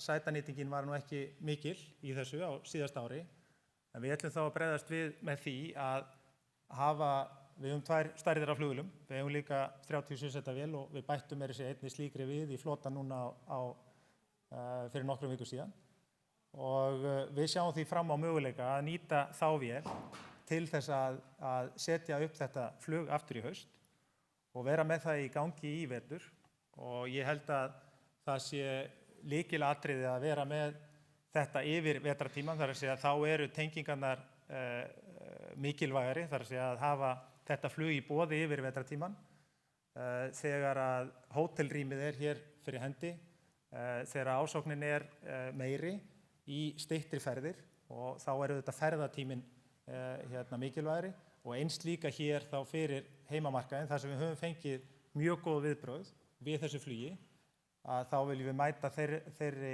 eftirspurn og setja þetta aftur upp núna í haust og vera með fram í maí á næsta ári. Þetta gengur klárlega ekki upp nema bara í góðu samstarfi allra hagaðila sem ég nefni hérna, markaðsskrifstofu Norðurlands, Isavia, sem við ætlum að reyna að vinna leiðir með til þess að tryggja að það sé hægt að innrita farangur í allar áttir. Isavia hefur unnið mjög vel með okkur í þessu verkefni og fundið einmitt þessa leið sem við erum að tala um að hefur verið í gangi fyrir komufarþega sem að koma að utan með farangur með sér, að þeir geti innrita sig í töskusalnum hjá Isavia í Keflavík og verið þá aftur með vopnuleit til þess að komast upp þar. Þannig að við treystum á gott samstarf við Isavia áfram í þessum efnum, og auðvitað ferðaþjónustuaðila hér á svæðinu við markaðssetningu á þessu flugi gagnvart erlendum aðilum og síðan ekki síður við bæjaryfirvöld og stjórnvöld almennt. Þannig að ég ætla að láta þetta vera og ég má ekki taka spurningar, þannig að það verður að bíða með það á eftir, heyri ég.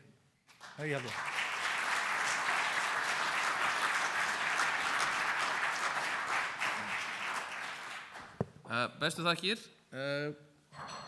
gleðifréttir að þarna sjáum við áframhald á þessari mikilvægu tengingu og við hlökkum bara til samstarfsins framundan í þessu. Afar gaman að heyra. Þið safnið spurningunum á lista, á blað. Ég vissum að þið hafið einhverja spurningar til átna og þú munt fá tækifæri til að svara hann, ég lofa því. Ég er búinn að spara svo mikinn tíma í dag.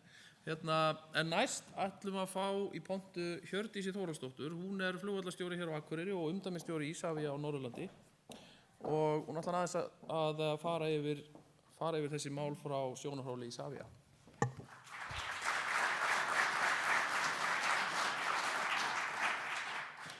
Góðan daginn, það er gaman að vera með ykkur hérna í dag. Ég ætla að tala svona flugvallakerfi, byrja á því og tala þá sérstaklega Akureyrarflugvöll og svo tala það verkefni sem við erum öll að vinna í að ná ferðamönnum út á land og áskoranir sem fylgja því og tækifæri.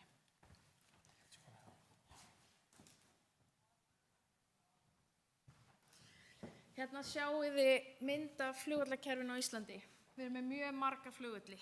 Við erum með alþjóðaflugvöll á Akureyri, Egilsstöðum, Keflavík og Reykjavík. Og bara hérna í umdæminu hjá mér, þá erum við 4 aðra áætlunarflugvelli. Þeir eru á Þórshöfn, á Húsavík, á Sauðárkróki og í Grímsey. Plús við erum með fullt á öðrum lendingarstöðum. Og það þarf allir þessi flugvellir, það eru miklar öryggiskröfur og reglur sem við þurfum að framfylgja. Og það er mjög mikilvægt að við pössum að allir flugvellinni séu í lagi og mikið af okkar vinnu snýst það. En það er mjög erfitt verkefni þegar fjármagn frá ríkinu hefur dregið saman ár frá ári síðan eftir hrun. Og núna erum við mjög mikið bara einbeitt okkur að því að passa að laga sprungur og sjá til þess að það sé hægt að lenda á flugvöllunum. En auðvitað viljum við meira vera að stefna, hvert erum við að stefna með flugvöllina? Við viljum vera að þróa það áfram eftir þörfum notenda. Þannig að með þessu áframhaldandi þá stefnir í lokum flugvalla sem við viljum alltaf alls ekki. Þessi glæra sýnir fjármagnið sem hefur komið fjárframlög frá ríkjum til rekstrar, viðhalds og stofnkostnaðar á innanlandsflughöllunum.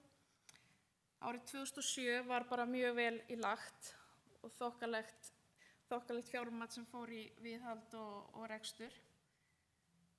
Gráu súlurnar eru fjárframlög að nafnvirði hvers árs.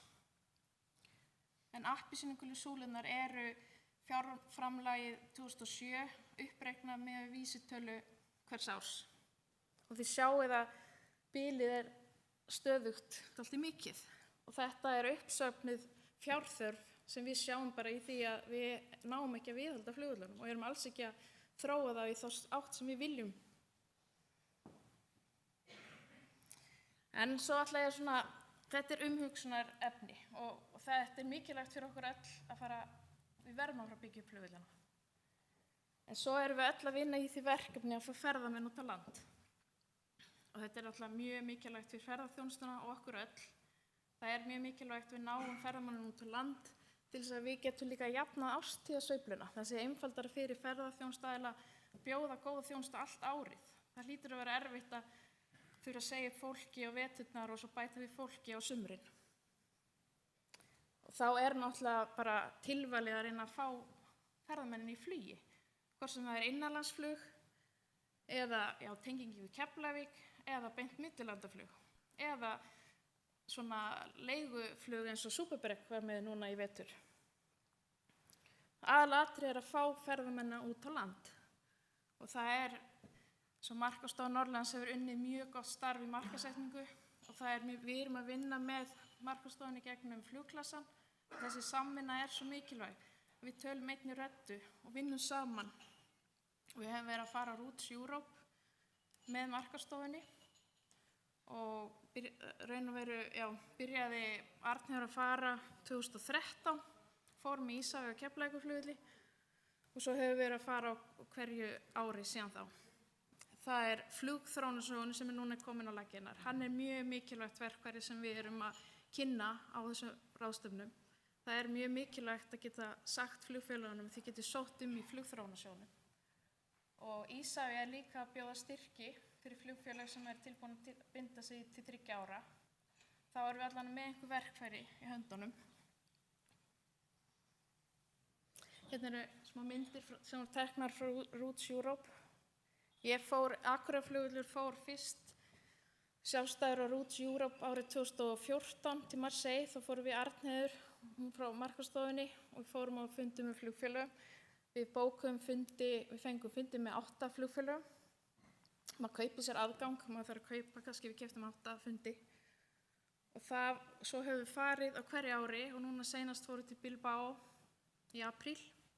Og ég hef séð mjög mikinn mun frá 2014. Það var ekkert eitthvað sérstaklega léttir fundir, fyrstu fundirnir þegar maður hitti þannig einhverja flugfélag sem segja út af hverju vil eiginlega fara til Akureyrar. Hvað eiginlega að sjá hann á Norðurlandi? Núna erum við að tala það er verið að spyrja fakta og statistík og við erum að svara allt þessu spurningum. En við höfum líka tekið eftir að við eigum kannski ekki svo mikla tölfræði fyrir þetta svæði og fyrir Akureyrarflugvöll af því við erum ekki með beint flug, millilandaflug. Einnig kannski vakti áhyggjur hjá okkur núna að það var talsvert minnst á það að það var svolítið dýrt á Íslandi. Maður vonar bara að það eigi ekki eftir að skemma fyrir okkur. En það eru alveg mjög góða fréttir frá Akureyrarflugvelli. Það er búið að vera talsverð farþegaaukning á Akureyrarflugvelli síðan 2016. Það var 9% aukning milli 2016 og 2017 og það sem af ári erum við að sjá 19% aukningu á Akureyrarflugvelli í farþegum. Og ég held að Keflavíkurflug Iceland Connect, við megum þakka þeim stóra hluta og líka flugi Superbreaks, en líka vexti náttúrulega í flugi frá Reykjavík, þetta allt telur. Og það er náttúrulega bara frábæra fréttir að Superbreak ætla að koma hingað með 29 flug næsta vetur. Það er eftir að breyta miklu hérna fyrir ferðaþjónustuna og það er líka mjög góða fréttir að Iceland Connect ætlar að byrja aftur með Keflavíkurflug. Þetta skiptir allt miklu máli fyrir okkur hérna fyrir norðan. En það eru áskoranir sem við vitum öll af. Það er fjalllendi í kringum Akureyrarflugvöll og það er ekkert mál fyrir íslensku flugfélagana fljúginga. Við vitum það að nýtni flugvöllins er mjög mikill. Iceland Connect flýgur í alls konar veðrum. Icelandair er að lenda hérna. Þeir geta ekki lent í Keflavík, Váir. En þetta eru krefjandi aðstæður fyrir ókunnuga og þjálfunin er lykillinn. Það er ekki gott þegar flugfélag ætla bara að koma hérna og ekki búin að undirbúa sig neitt fyrir það. Það er mjög mikilvægt að flugfélag sem er að koma inn í fyrsta skipti sé búin að undirbúa sig. Og þess vegna er mjög góð fréttir að heyra að Titan ætlar að fljúga fyrir Superbreak núna næsta vetur því þeir eru að undirbúa sig fyrir þetta verkefni. Við erum með líka óhefðbundin aðflugin á völlin. Við erum með bratt aðflug úr suðri. Það geta ekki allar stóra farþegaþotur geta ekki tekið það flug. Og svo erum við með radaraðflug sem er notað þegar það er slæmt skyggni og það er mjög óvenjulegt í heiminum. Erlend flugfélag hafa ekki séð það annars staðar, mjög ólíklega. Þannig að það er lykillinn að þetta gangi vel er að þið þjálfi sig og séu undirbúin. Við erum að vinna í þróun aðflugum á vellinum og kannski þekktasta verkefnið sem við erum með núna í gangi er ILS fyrir aðflugu norðri. Það er búin að vera svolítið mikil áskorun í þessari þróunarvinnu út af fjöllunum. Það þarf að hanna aðflug á vellin og svo brottflug ef þeir ná ekki að lenda. Það voru í upphafi viðvaranir vegna nálægðar við fjalla og það er búið að leggjast mikið yfir þessa hönnun og flugprófa. Núna er komið mestu leyti í veg fyrir þessi vandræði en það var áhættumat í seinustu viku og þá komu athugasemdir frá flugmönnum að það var ekki víst að öll flugfélög geti flogið þetta. Þannig að nú er EasyJet og Titan þeir eru að skoða þetta aðflug, alltaf rýna það fyrir okkur. Þannig við vitum, er þetta gangu upp ánum fyrir í það að setja upp búnaðinn. Og einn er önnur áskorun sem er uppkomin er að dýptin er svo mikil í kringum flugvöllin. Við héldum að það væri ekki alveg svona djúpt sem að púðinn undir búnaðinn á að koma. Þannig að kostnaður við þetta verkefni hefur farið úr 100 milljónum upp í 180 milljónir. Þannig að það er áskorun líka. Við erum ekki með fjármagn fyrir öllu verkefninu. Svo svona framtíðar þróun í aðflugi, það náttúrulega GPS-aðflug. Eftir einhver ár þá það miklu algengara. Núna ekki allar flugvélar með búnað til að fljúga eftir GPS-aðflugi. Það eru nýrri vélar og það ekkert allir að fljúga eftir því, en við erum með Ernaf sem svona GPS-aðflug úr norðri og við erum að þróa EGNOS-aðflug fyrir aðflug úr suðri. Þannig en þetta ekki kannski aðflug sem að EasyJet til dæmis væri að fljúga, því þetta kannski flugvélar sem með flugfélag sem með nýrri vélar sem væri að fara að fljúga þetta. Aðrar áskoranir sem við erum með, það náttúrulega flugstöðin. Hún var upphaflega byggð bara fyrir innanlandsflug. Og við erum náttúrulega nýtt hana bæði fyrir innanlands- og millilandaflug og þurfum þá að loka biðsalnum hjá okkur og gera hann hreinan. Það náttúrulega mjög þröngt hjá okkur. Innanlandsfarþegarnir þá allir inn í innritunarsalnum. Við erum búin að gera það sem getum með flugstöðina. Við erum búin að bæta viðbóta sal í suðurenda byggingarinnar, en það samt þröngt. Og svo einnig aukna kröfur og vegabréfaeftirlit núna fyrir flug fyrir utan Schengen. Og þessar kröfur hafa verið komið í ljós núna í október fyrir Superbike-flugið. Við vorum að skipuleggja þetta mjög vel með lögreglunni. Og við vissum áður en Superbike kom að fólk myndi standa út á flughlaði, kæmist ekki strax inn, af því að það vegabréfskoðun flöskuháls. Og við fengum lánaðan strætó hjá Akureyrarbæ til að vera vissum að fólk bara myndi ekki vera að deyja úr kulda út af flughlaði. Sem betur fyrir, þá var ekkert, fólk nýtti sér það ekkert, fannst bara fínt að vera úti svona eftir langt flug. En þeir sem biðu lengst út af flughlaði voru í 20 mínútur, en samt tók ekki meir en 40 mínútur að koma farþegunum gegnum flugstöðina. Þannig að þjónustan gengur hratt fyrir sig, bara leiðu að koma fólkinu í vegabréfskoðun. En já, eins og við vitum þá flugstöðin eign ríkisins og við stækkun á henni háð fjárframlögum frá ríkinu, eins og bara flughlaðið og allt á flugvellinum. Þannig að þetta ein áskorun, hvernig fáum við peninga í að stækka flugstöðina, því það kom tími á það. Svo hefði ég líka viljað sjá bara meiri, og við værum að horfa meiri á hvert að stefna með hana flugvöll og framtíð þróun á flugvellinum. Ég myndi vilja sjá að við gerðum svona masterplan eins og var gert fyrir Keflavíkurflugvöll, þannig að við erum með markmiðin skýr og getum forgangsraðað eftir þeim. Og svo vill maður náttúrulega fara að sjá flughlaðið á samgönguáætlun. Við erum með lítið flughlað og það oft mjög þröngt hjá okkur. Og það líka, þetta plássleysi líka að hamla vexti fyrirtækja á flugvellinum. Menn hafa ekki pláss til að byggjast þar í skýli. Það náttúrulega gríðarleg tækifæri hjá okkur. Ég held að við höfum aldrei haft svona mikil tækifæri. Þetta súluritið sýni fjölda ferðamanna á Íslandi.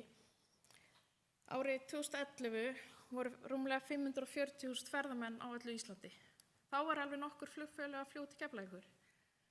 Árið 2016 vorum við með meira en 500 ferðamenn á Norðurlandi. En við erum ekki með eitt flugfélag sem að fljúga í áætlunarflugi í millilandaflugi til Akureyrar.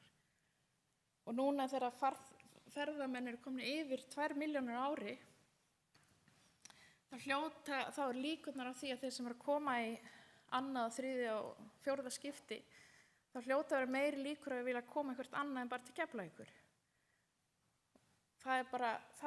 Sá hlutmarkaður alltaf að stækka. Og svo náttúrulega hjálpar okkur gríðarlega mikið þegar við erum að tala við ferðaþjónustu aðila eða flugfélög, hvað Norðurland og Akureyri og ferðaþjónustan hér hefur fengið mikið alþjóðlegum viðurkenningum. Það bara mjög gaman að segja frá því. Og við finnum alveg aukinn áhuga á þessum fundum sem við erum að fara. Þannig að við þurfum bara að grípa tækifærið og sjá til þess að Akureyrarflugvöllur verði efldur sem önnur gáttin í landið. Takk fyrir.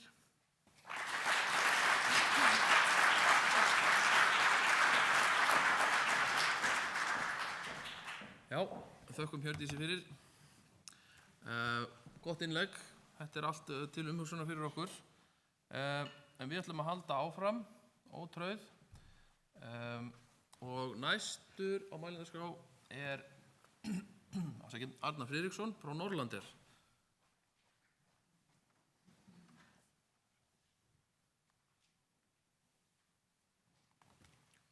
Svona, ég held að þetta sé komið. Gjörðu svo vel.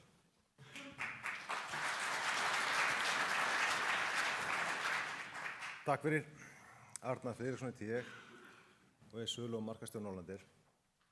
Ég ætla að kynna þess fyrir ykkur félagið þar sem að Norlandair er ekki endilega efst á baugi dagsdaglega og fara svo aðeins yfir innanlandsflugið.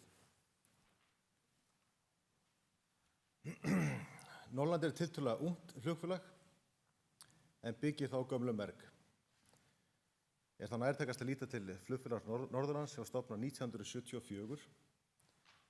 Síðan rann það saman við flugleið Innanlands 97, Úrvar flugfélag Íslands.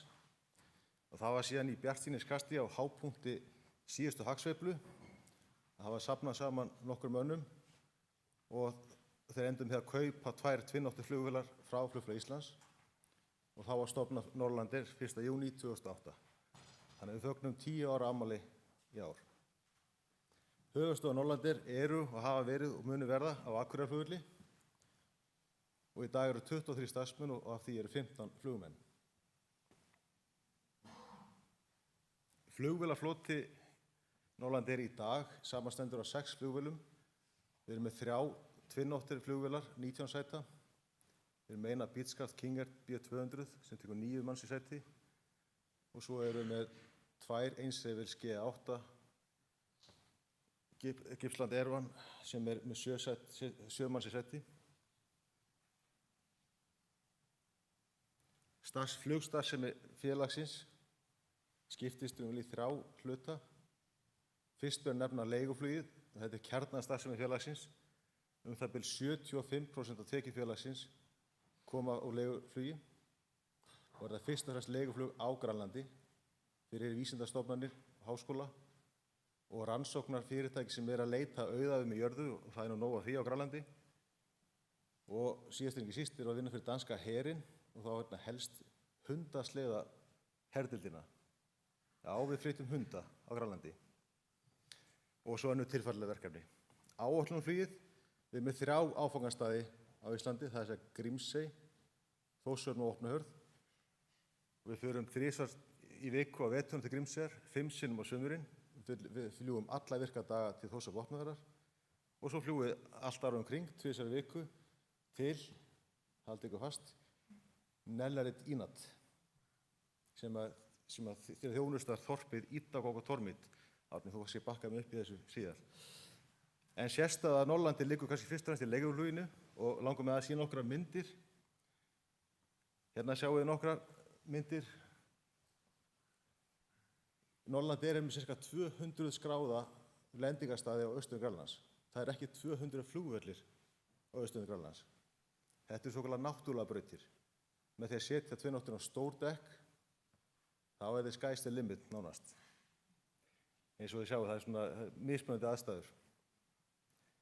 En síðan kemur tvinnóttin tilbaka, við smellum á lítil dekk og skíði.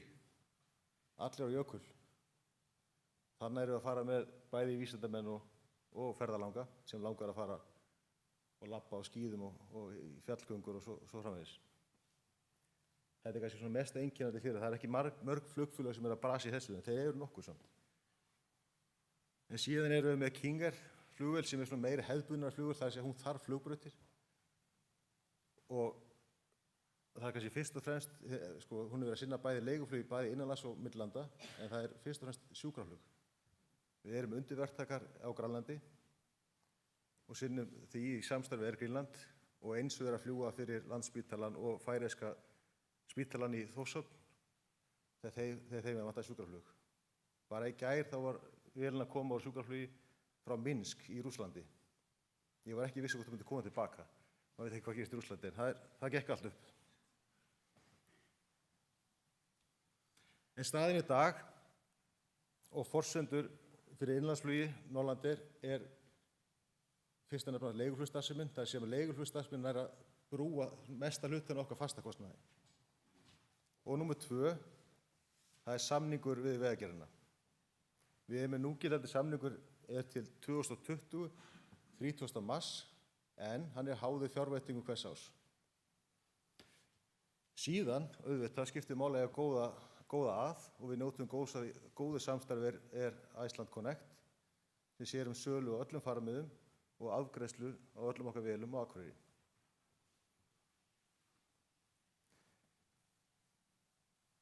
Reynslan. Við erum að flytja 3000 farþega á ári innanlands, eins og Gárungan kallar, 2 kaldir dagar í Keflavík. En þegar miðað við íbúa fjölda þessa staða þá er þetta nú ágætt. Ég held að 70 manns hafi vetursetu í Grímsey, þannig að þetta er túrisminn svolítið stór þáttur hana. Og ef við lítið á myndina, þá appelsínugula línan, það er áætlunarflugið okkar sem svona jafnt og þétt yfir árið. Hinn hana aðeins óreglulegri, það er leiguflugið og raunverulega leggst af leiguflugi fyrirtækinu frá nóvember fram í miðjan febrúar. Þannig í raunverulega áætlunarflugið sem okkur annars var ekkert að gera hjá okkur. Þannig þetta er svona sveiflujafnari. Það er þá, við getum haldið út starfseminni allt árið þar sem við höfum áætlunarflugið. Og auðvitað fáum við betri nýting þá á mannskapinu og tæki og geta borið hagstæðara verð fyrir vikið. En við langar til gamans að henda upp hérna þessar glæru. Þetta er við sléttum 30 árum. Þarna eru menn stórhuga og það er óhætt að segja það að gróskan í innanlandsflugi hafi verið töluvert meiri fyrir 30 árum. Þarna eru fjölmargir staðir sem kannski sumir eitthvað ekki komið á. Kópasker, Raufarhöfn. En auðvitað er þannig að með breyttu þjóðfélagsmynstri og betri vegasamgöngum þá hefur þetta breyst. En að sama skapi má segja að aðgengi að háhraða samgöngunetti sem flug svo sannarlega hefur minnkað töluvert þegar tekið til tilliti fjölda stoppistöða. Þannig að þá er vilji hjá stjórnvöldum að halda uppi háhraða samgöngunetti á landinu. Það eru ágæta tengingar út frá Reykjavík. Flugfélagið Ernis og Iceland Connect sinni því ágætlega. En milli landshluta, Austurland, Suðurland, Austurland, Norðurland, Norðurland, Vestfirðir, það eru daprar tengingar í dag. Ég held að skiptir miklu máli fyrir þróun atvinnulífs og bara þjónustu, svo sem ekki tala ferðaþjónustu, að samgöngur sé eitthvað greiðast á milli allra landshluta. Þannig að framhald af þeirri umræðu, það er nokkur atriði sem kom upp í hugann þegar var áskoranir í innanlandsflugi, það er réttindi flugfarþega. Við innleiðum evrópska reglugerð án þess að taka til, eins og oft er gert, tillit til sérstakra aðstæðna á Íslandi. Við erum að fljúga á vanbúna flugvelli. Það er enginn að halda því fram að Þórshöfn og Híþór sé nokkuð með sambærilegur flugvöllur. En reglurnar er það sama, sömu. Þannig að mínu mati má staldra aðeins við og sjá hvað er hægt að gera til að vegna þess að ef við tökum þetta allt svona upp eins og bara kemur beint að kúnni, þá mun þetta hafa áhrif á verðið og við öll viljum halda verðið niður á innlandsmarkaði. Þannig að það er hagur beggja. Jæja, varðandi aðstöðu hér innanlands. Það er búið að fara þokkalega yfir Reykjavík. Það er sú flugstöð löngu sprungin og framtíð hans er ótrygg, svo þess ekki fastar orðið kveðið. Þannig að það er ekki pláss fyrir fleiri flugrekendur þar. Og ónægt til að velta maður fyrir sér hvað gerist ef miðstöð innanlandsflugs sem er Reykjavík verður aflöðið núverandi mynd. Hvað gerist á innanlandsflugið? Víkur þá svona Keflavík. Ég skoðaði framtíðarplön Keflavíkurflugvallar. Ég sá ekki eitt einasta orð innanlandsflug. Það er ekki gert ráð fyrir því í þeirra framtíðarplönum, en ég vil þó benda á að þetta er vel gerlegt annar staðar. Meiri segir Skandinavíu. Þannig að það er, ég veit ekki hvað, það einhvern veginn þarf að adressa þetta með einhverjum hætti. En var þetta Akureyri hins vegar, þá lítið fram á bjartari tíma. Nú er verið að búa til uppfyllingu norðarflugstöðinni og þá væntanlega verða til atvinnulóðir sem hafa ekki verið til á Akureyri í fjöldamörg ár. Þannig að það er möguleiki fyrir aðila eins og okkur að stækka, gera meira. Þannig að ég, á þessum bjartsýnisnótum ætla ég að takka fyrir mig og vonandi kemst flugklæði á samgönguáætlun, þannig að við getum boðið ykkur partí í flott nýtt flugskýli eitt tíma síðar. Takk fyrir mig.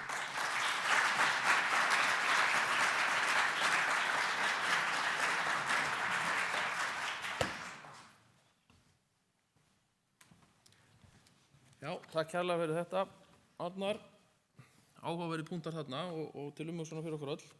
En þá er komið að síðasta ræðumanni dagsins og það er Hörður Guðmundsson frá flugfélaginu Erni. Gjörðu svo vel.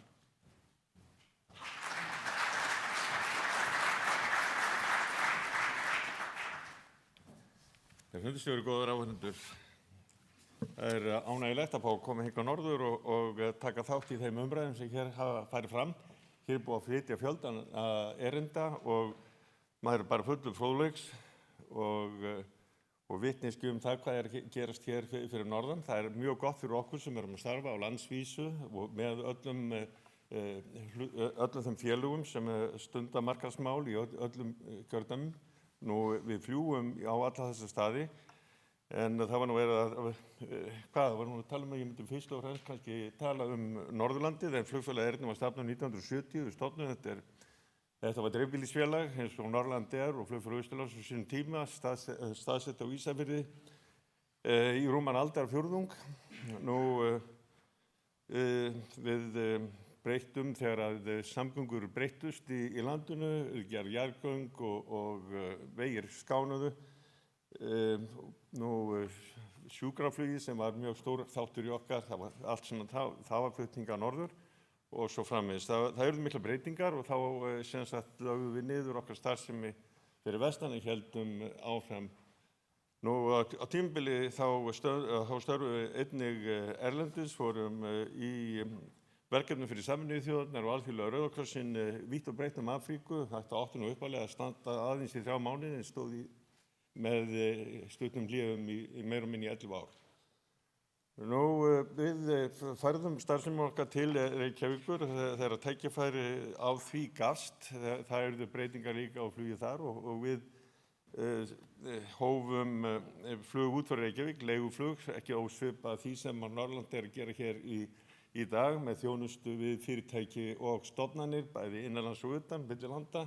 Það voru uppgangur í útrásinni á þeim tíma, 2003-2004 og í framhaldi af því svo buðum við í þessa samninga sem voru á vegum hins opinbera, voru með niður, það var flug sem sagt styrkt á nokkra staði, Vestfirðir, Bíldudalur, Gjögur og síðan Hornafjörður og síðan bættum við þegar önnur tækifæri buðust sem var Vestmannaeyjar sem við höldum uppi áætlun til Vestmannaeyja 2-3 ferðir á dag og síðan Hornafjörður 2 ferðir flesta daga og síðan Húsavík, ég held sér 2 ferðir flesta daga. Nú með því að vera hérna fyrir norðan og þá var það núna fyrir síðustu kosningar þá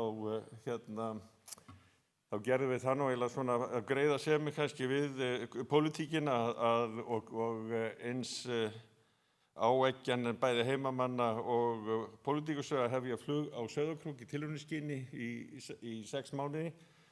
Við byrjuðum nú á því, þetta var nú engu peningar í þessu, þannig að við settum þetta í gang og höfum kannski lítil fjárra til þess að fara út í mikla markaðssetningu á staðnum. En það eru einungis 4 ferðir í viku og það eru 3 dagar, 2 dagar einn mánuðin og það ferðirnar eru og fáar til þess að þetta skili árangri og við erum að klára þessa 6 mánuði núna ljúkum því lok maí og ég sé ekki fram á það að það verði framhald á því flugi nema einhverja aðra breytingar komið til því að það verður náttúrulega ef að flugið á að verða með þeim hætti sem að fólk óskar eftir að þá verður náttúrulega að breyta því í almenningssamgöngur. Flugið er ekki almenningssamgöngur í dag og því það er dýrt og það er ekki niðurgreitt nema bara mjög óverulegu leyti. Ef við tökum strætó til samanburðar þá er almennt fargjald innanbæjar í Reykjavík 460 krónur. Ef að flugið væri styrkt með sama hætti og strætó í Reykjavík þá myndi fargjaldið frá Akureyri til Reykjavíkur verið kringum 7.000 krónur En strætó í Reykjavík, hann þyrfti að kosta 610 krónur. Þetta bara stölur sem ég hef eiginlega nánast í bara beint frá rekstrarstrætó. Þannig að þetta einhver smá peningar. Þannig að ef fargjald ætti að vera með sama og aðrar samgöngur er niðurgreiddar, að þá yrði fargjaldið að niðurgreiðast af hinu opinbera sem 12-15 krónur á hvern farþega hér á þessu svæði. Þetta er nú eiginlega svona nokkurn veginn staðreyndin. Þið megi ekki taka þessar tölur alveg heilagar, en það er ekki langt úr vegi. Nú, þar sem við erum hér fyrir norðan, þá er Húsavík, við hófum flugi til Húsavíkur og það hefur nú bara lofað góðu. Það var ágætis trafík og búin að vera það frá því að við hófum þetta flug. Það var uppbygging í orkuveitum og kísilverksmiðjum og það var ágætis flutningur sem byggði upp flugið. Við fórum út í það til þess að kenna Húsvíkingum að fljúga aftur frá heimaslóð, að við fórum í það að markaðssetningu að bjóða verkalýðsfélögunum niðurgreidda miða. Þar að segja, félagið tók að sér að við fengum verkalýðsfélagið til þess að kaupa 1000 miða, 2000 miða í einu. Fengum það að borga það, þau fengu verulega góðan afslátt á fargjaldinu og við náðum þannig upp svona sætanýtingunni á meðan. Við gerðum allar ráð fyrir því að þetta gæti orðið svona 15-20% farþega, en þetta það vinsælt að fólk hefur gengið í stríðum strauminu verkalýðsfélagi til þess að reyna að fá ódýra miða og þeir eru eiginlega orðnir voru margir sem að fljúga ódýra miða. En það þykir ekki mikið í dag þó, en á þessum sérstökum miðum fólk þó að komast á milli frá Húsavík til Reykjavíkur fyrir 8.900 krónur. Og það er nokkuð gott, það er nokkuð gott verð þegar við tókum síðan alla þá skatta og gjöld sem ganga til hins opinbera með einum eða öðrum hætti. Það er að segja skattsporið svo kallaða. Þá er það yfir 7.000 krónur og hvern einasta farþega sem við flytjum. Það er ekkert lítið og þannig að flugið þarf virkilega að stórar og mikla tekjur til þess að þetta sé eiginlega hægt. Ég sé að Iceland Connect hér með nánast í jafnbrautarlest á milli Reykjavíkur og Akureyrar. Nú ef þetta væri jafnbrautarlest í þeim skilningi eins og Deutsche Bahn eða aðrir, þá væri fargjaldið ekki nema kannski 3-4.000 krónur eða kannski eins og strætógjaldi, ég veit það ekki. En það verður eiginlega að koma fluginu í það horf að það verði almenningssamgöngur. Nú frekar Húsavík, það er nú verið að tala peningaleysið og það er því miður, þá er það búið að vera verulegt. Hér hafi verið minnst á Arnaf og Egnos og við bíðum svo sannarlega eftir því.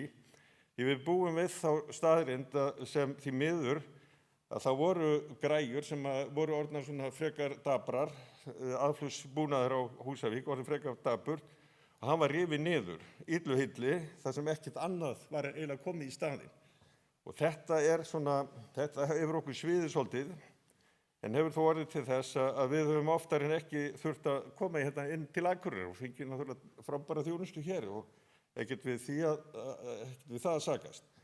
Nú við bindum jafnframt líka vonum við það að hafa nú verið að bora gat hér í gegnum Vaðlaheiðina og það gat mun verið í báðar áttir víst og trafíkinn þar í báðar áttir.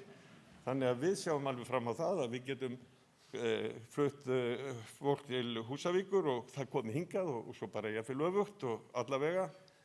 Og við vinnum með heimafólki á þeim stöðum sem við erum að fljúga á og sem dæmið það að því að snýra ferðamönnum að þá reynum við að samnýta þau tæki sem til eru og við erum til dæmis með ferð til Vestmannaeyja þar sem að fólk flýgur til Vestmannaeyja, fær móttökur þar og tekið á móti sýndeyjarnar og allt þess sem þær hafa upp á að bjóða. Síðan tekur það bátinn yfir í Landeyjahöfn og síðan strætó í bæinn. Þetta eru bara nokkuð góða dagsferðir Og þarna verið að nota alla þessa samgöngu þætti saman. Nú svipað gerist á Hornafirði, við fljúgum í aðra áttina og leigjum bíl í hinna eða semjum við heimamenn bílaleigur og annað slíkt og allt snýst þetta það að vinna saman og ná samlegðar áhrifum í fjölgun og ferðamanna. Það er mjög gott og til þess að við fáum nú ekki hlustaverk því að það á endurtekningum sko því að það búið að ræða þetta allt saman hérna meira og minna. Þá ætla ég bara að bíða til ykkur spyr mig í pallborðinu. Ég þakka fyrir gott hljóð. Takk.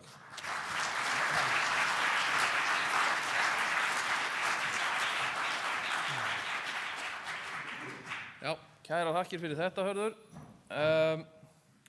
Þá hafa allir framsögumenn lokið máli sínu og þá ætlum við að hafa hérna stutt pallborð og ég vil biðja framsögumenn hér í síðara hluti að koma og fá sér sæti hérna við borðið og taka við þeim spurningum sem berast kunna úr sal. Þannig að við erum með mikrofóna hér lausa sem að kollega mínir verða hér með á ferðinni. Og ég ætla svo bara að biðja ykkur að gefa mér merki ef þið hafið spurningar. Ég komið eina nú þegar og ég skal reyna að horfa upp og taka niður hjá okkur merki. En það komin spurning. Halla Björk, gjörðu svo vel. Já, takk fyrir góð erindi og þetta málþing. Ég puntaði niður hjá mér nokkra spurningar og ætla bara að fara röðina. Það fyrir Þórunn, til þín. Hvað hyggjast stjórnvöld gera til þess að gera innanlandsflugi aðgengilega fyrir almenning, eiga þær vera hluti af almenningssamgöngum? Ef skoska leiðin gengur ekki, hvað þá plan B? Á að opna nýja gátt inn í landið í gegnum Akureyri. Svo fjármagn í flughlað og flugstöð, hvað þessi verkefni stödd á samgönguáætlun? Og síðast en ekki síst fjármagn vegna landamæravörslu í tengslum við beint flug og það þá súpubrygg frá Bretlandi. Til Guðrún og Þóru, bara einn svona forvitnisbundni, skoðuðu eitthvað hvort að fólk væri að nota því í tengslu við vinnu, þar að segja býr hér og vinnur annars staðin ekki að fara á ráðstefnur eitthvað slíkt. Og Árni hjá Ísland Connect stendur til að vera með þetta flug á ársbasis og hversu löng tilraun þetta núna? Þetta til 1 árs, þar að segja þetta flug sem byrjar í haust sem bara frábært. Hjördís hjá Ísafja, hvað telur þú að sé brýnast að fara í á Akureyrarflugvelli til þess að koma á millilandaflugi? Þið búin að lista upp forgangsverkefni og hvenær áformað að Ægilesi og norður verði komið og í gagnið? Og Arnar hjá Norlandair, hafið hugsað ykkur að fara af stað með millilandaflug og þá kannski tengslu við Grænlandsflug frá Köpen? Það einhver hugmynd sem þeirra getið skoðað? Hversu mikil áhrif hefur dýrara eldsneyti á ykkar rekstur og hversu aðþrengdir eru þið á núverandi stað á vellinum? Og svo síðasta spurning til Harðar. Hvernig telur þú að þróunin verði á Húsavík þegar framkvæmda tíma lýkur á Bakka? Takk fyrir þetta. Ætli við leyfum ekki bara fólki að svara? Það verða ekkert margir sem að fá að spyrja greinilega. Ég vona að það hafi náð spurningum til ykkar. Já, ég vona að ekki bara byrja. Jú, gjörðu svo vel. Já, takk Halla fyrir fína spurningar. Almenningssamgöngur og flugi, það á stefnuskrána eins og ég vékaði áðan. Það alltaf að tala skosku leiðina.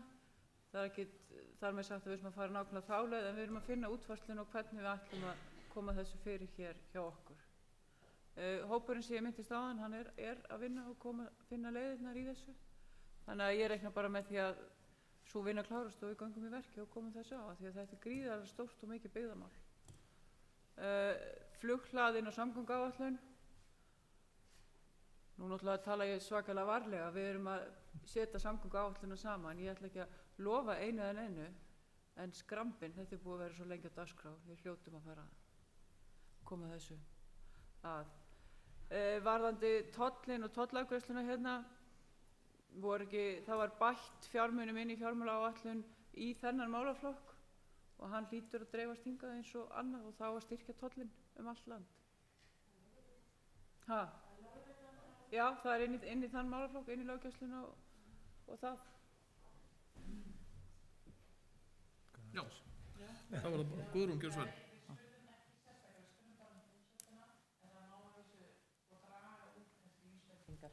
Eins og sagði við erum eftir aðeins að kafa betur og nér. Má ég bara því að ég hef orðið, má ég kasta spurningu eftir hérna? Já, þú mátt það. Já, mér langar að spyrja Arnara því að hann var að tala tengingu milli landshluta. Það eitthvað, sem að ég held að sé mjög þarft mál og tala nú ekki um héðan til dæmis til Vestfjarða eða á Höfn eða eitthvað. Er þetta eitthvað í pípunum? Það var mín spurning. Já, herðu, við förum þá næst til Árna, gjörðu svo vel. Já, þetta flug hjá okkur, það verður ekki á ársgrundvelli, við ætlum að fljúga þetta yfir vetratíman. Reynslan hefur sýnt að það er mun meiri þörf á þessu fyrir vetratíman og tíðni skiptir verulega miklu máli, þannig að við reyna að hafa góða tíðni á þessu yfir vetratíman. Og það er þá frá október þar til í maí og hvað framtíðina varðar, auðvitað veltur það bara á undirtektorum og hvernig þetta gengur, en auðvitað stefnum á að þetta verði til framtíðar. Og Hjördís. Já, takk fyrir spurningina Halla. Varðandi forgangsröðunar, það er náttúrulega allt mikilvægt af því að það er búið að vera svo langur tími sem að við höfum ekki getað gert hlutina sem við viljum. En ég myndi segja að það sem brýnast núna aðflugsmálin, vinna í þeim eins og fljótt og við getum. Svo bara finnst mér flugstöðin skipta af stækkana, það skiptir mjög miklu máli. Það er ekkert gott að hafa farþega út á flughlaði í 20 mínútur. Það er líka öryggismál. En síðan er flughlaði líka mjög mikilvægt bara fyrir völlin sem varaflugvöll og líka fyrir fyrirtækin á flugvöllin. Þannig að það er mjög erfitt að segja hvað er mikilvægast. Þetta er allt mikilvægt. Það bara fer eftir hvaða sjónarhorni þú ert að horfa. Svo með ILS-ið, hvenær það á að vera tilbúið. Það var verið að stefna október. Það hafa verið aðeins vandræði í hönnun út af fjöllunum.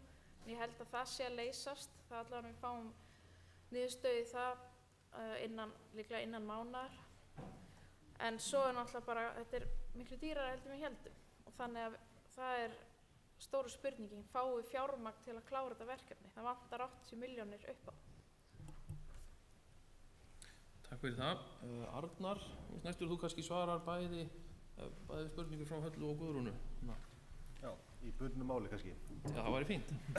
Nei, tökum bara fyrst spurningu frá Höllu, það var þetta Grænlandsflug.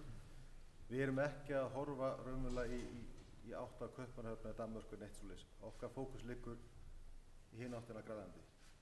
Þannig að það er ekki á teikniborðinu, ég skal bara taka það alveg skýrt fram. Aðþrengt var þetta aðstöðu, það er búið að vera lengi svolítið aðþrengt hjá okkur og það liggur fyrir, við ætlum að stækka við okkur og það eru 2 kostir stöðunni. Við erum að ræða við Flugfélag Íslands, fyrir Iceland Connect, að stækka þeirra skýli, það er möguleiki og svo býður bara eftir að það sé möguleiki opnast að gera nýtt skýli, þá stærra skýli, norðar flugstöðina.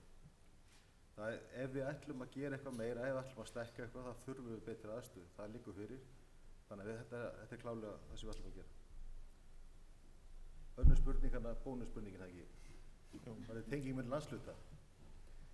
Sko, ég heiti þessu fram vegna þess að ég finnst þetta að vera stórt mál og þetta er bara almennt landsbyggðarins í heild.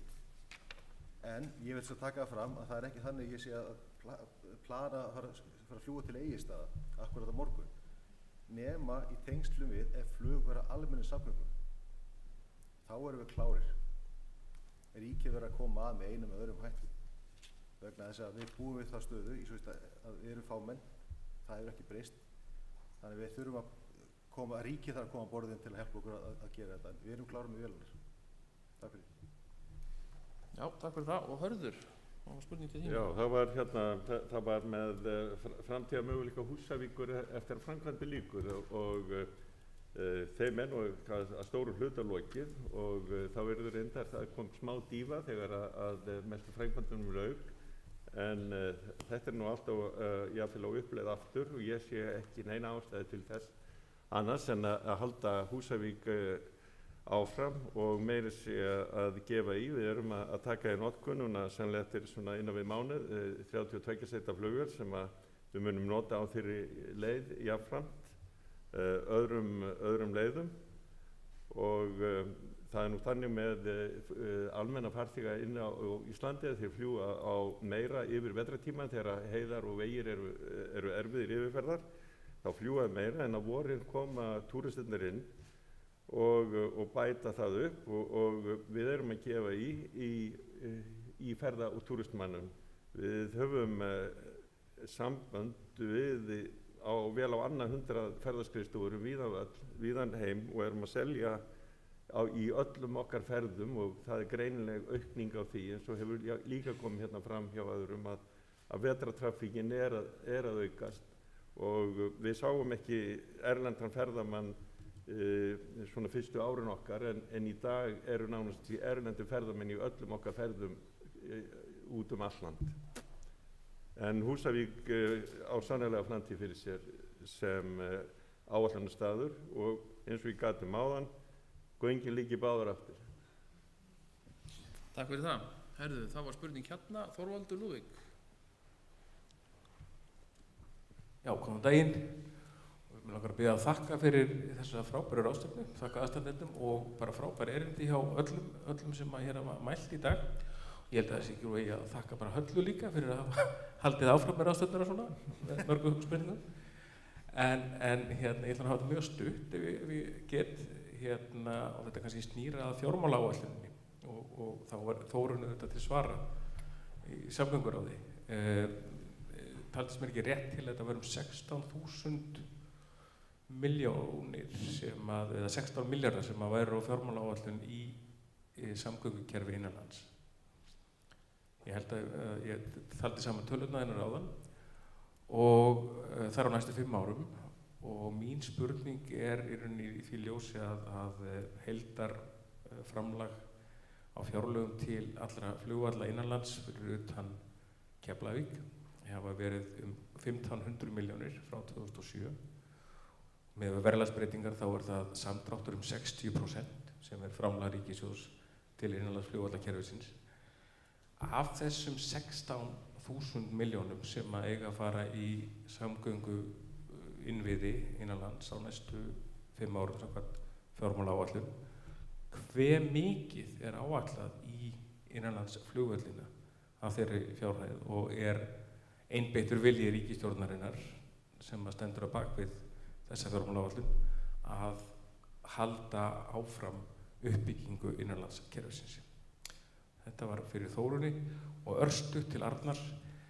Telurðu að skortur á lóðum og engar lóðaveitingar eða byggingarleyfi eða annað slíkt eða það að þessi uppfylling fyrir norðan flugvöllin hafi tafist fram úr hófi, telurðu að það hafi hamlað uppbyggingu ykkar og mögulega annarra flugtengdrar starfsemi á Akureyrarflugvelli? Já, takk fyrir þetta. Þórunn, gjörðu svo vel. Já, takk. Viðbótin við fjármálaáætlunina eru 16,5 milljarður á næstu 3 árum. Á þessu ári koma 4 milljarðar til viðbótar til að nýta þessu ári. Það mun hafa verulega áhrif á það hvernig við leggjum fram samgönguáætlun því að þá sjáum við hvaða verkefni við getum klárað þessu ár og það mun létta á framhaldinu og mun setja mark sitt á samgönguáætlunina. Það liggur alveg ljóst fyrir. Hvaða verkefni það verða núna þessu ári get ég ekki gefið upp núna, þá vinnu verið að vinna. Og við erum ennþá eins og ég sagði í samráðsferlinu, samgönguráð. Á morgun erum við að funda með fulltrúum ferðaþjónustunnar til dæmis og fleiri aðilum.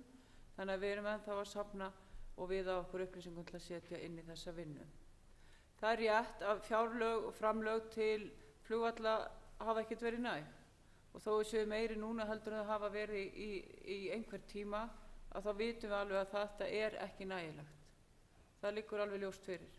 Þannig að ég sé bara heiðarleg með það og tala hreint út með það. En við erum full af áhuga. Nú ætla ég ekki að tala hérna sem ríkið þó stór sé að þá ætla ég nú ekki að fara að setja mig í það. En þetta samkvæmt öllum áætlunum frá ríkisstjórninni og ætlunum að þá á að leggja áherslu á flugið og alla innviða uppbyggingu í samgöngumannvirkjum. Kannski svolítið loðið, en jú, ég alveg full af trú á því að við gerum það. En ég get ekki lagt neitt að borðið fyrir ykkur núna af því sem við erum að vinna akkurat núna, því miður. Takk, Arnar. Já. Ég ekki þekkt fyrir mikla spádómsgáfu en auðvitað hefur skortur á lóðum á Akureyrarflugvelli haft áhrif á okkar rekstur. Við sóttum lóð á sín tíma árið 2012 sem var síðan hafnað ári síðar á Ísafja. Sko, þetta hefur vissulega sko, haft áhrif á okkur en hvort það sé endilega til góðs eða ills, ég hef ekki hugmyndu það. Sko. En við stefnum til framtíðar og það, til að stekka við sér þá þarf að hafa lóðir og þarna ég vonandi hefur bara að sjá fram á það að við fáum lóðir eða getum við stekka núverandi skili til þess að sækja fram. Það er erfitt að sækja fram þegar engin aðstæð er. En ég ætla bara að bæta því við að ég tel að sé alveg morgunljóst að aðstæðan í Reykjavík hefur hamlað uppbyggingu innanlandsflugs. Aðstæðan í Reykjavík er ekki góð. Hún er skelfileg og það er það sem er flöskuhálsinn í kerfinu, að mínum mati. Takk. Takk fyrir það. Það var önnur spurning hérna á Guðmundur Baldvin. Gjörðu svo vel. Já, takk fyrir það. Guðmundur Baldvin heiti ég. Mér langar bara aðeins að spurja hana Hjördísi, hún talar að ELS-búnaðurinn sé komin í 180 milljónir núna og velti við sér, er það með nýjum búnaði, er það gamli búnaði samsettur oft í þeirri tölu og eins þá hvernig er staðan? Við höfum nefnilega verið að benda stjórnvöldum á að vanti peninga í þetta. Hver er staðan núna á fjármögnun á þessum 180 milljónum? Hvernig viðræður eiga sér stað með Ísafía og stjórnvalda í þeim efnum? Og svo annað, þá kannski bara af því að var að tala um flughlað, þá svona fannst mér gott að heyra hjá Þórunni að hún er talað að flughlaði var nú orðið löngu tímabært og það hefur verið svo sem að heyra það áður, en ég bara brýnan á það að við erum búin að bíða allt og lengi, þannig að hún hafi það í huga þegar hún fer að setja saman þessa samgönguáætlun. Takk. Já, Hjördís, gjörðu svo vel. Heyrði, þessar 180 milljónir, það er verið að reikna með nýjum búnaði í þeim hluta. Nýr búnaður kostar 15 milljónir, þannig að það var tekin ákvörðun að það er ekki það há upphæð. Við viljum frekar að setja nýja búnaði. Það er fjármögnun fyrir 100 milljónum og það er ekki eins og að duga fyrir fyllingunum í þessu verkefni. Það eru gríðarlega fyllingar fyrir norðvestan flugbrautina, brautarinnar, og það dýptin er svo mikil. Þannig ég veit bara ekki alveg, þetta er bara við fengum eins og upplýsingar bara fyrir nokkrum dögum að áætlunum hækka svona mikið. Þannig að ég veit ekki nákvæmlega hvernig gengur að fá þessi 80 milljónir til viðbótar. Takk fyrir það. Við skulum vona að það gangi vel. Þórunn er búin að segja okkur hérna að hún eigi fullt af peningum upp í erminni, þannig að við hljótum að geta kreist einar 80 þarna í viðbót, heldur það ekki. Þið með ekki endilega gefa merkið að það eru fleiri spurningar. Ég er með eina sjálfur, ég er sem að nota mér aðstöðu mína hérna. Ég hjó eftir því hjá þér, Þórunn, og þú nefndir að það væri verið að vinna að mótun flugstefnu fyrir Ísland. Þetta er mikið áhugamál hjá mér og hérna langar svona aðeins til að spyrja þess út í það hvað er þessi vinna komin langt og hvenær megum við vænta einhverja niðurstöðu, einhverja útkomu á þeirri vinnu? Já, eins og áður, þá er þetta allt í vinnslu og allt í ferli. Við erum núna samgöngur að fara að hitta faghóparna og fá niðurstöðu frá þeim núna bara á næstu dögum og ég reikna með að þá komum bara meira upplýsingar. En ég veit svo sem ekki nákvæmlega hvernig vinnan er inn í hópnum eða hvað hún er stödd nákvæmlega, því ég bara er hreinlega ekkert í þeim hópi að vinna. Ok. Við hvetjum ykkur til dáða sem að þessum málum koma, þig og aðra sem að máli eiga, því að mín skoðun er allavega svo að þarna sé eiginlega grundvöllur fyrir öllu áframhaldi í þessum málaflokki, að við höfum eitthvað plagg sem að við getum öll unnið eftir og lagst á sömu áraðna með. Já, það sé gríðarlega mikilvægt og þá sjáum við líka hvað ætlum að gera allt land, hvernig ætlum við bara að haga flugin okkar til framtíðar og það er bara orðið mjög aðkallandi að við förum að svara því. Akkurat. Spurning, Sigurður, gjör svo vel.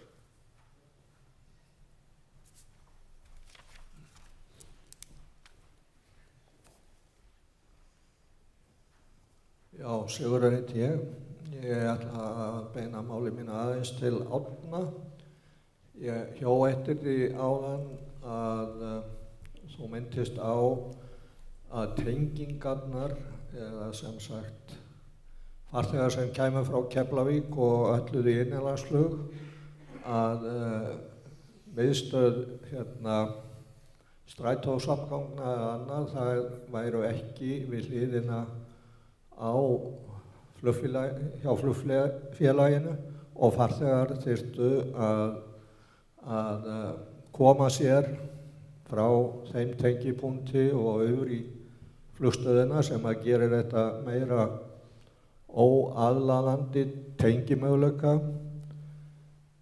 skiptir ekki máli að umferðarmiðstöðvar eða tengingarnar séu á þessum tengipunktum eins og við flugvellina á milli, þannig að farþegar séu nánast komnir á milli og þurfi ekki að taka einn tengilið til viðbótar til að koma sér í flugstöðunar. Það mín spurning.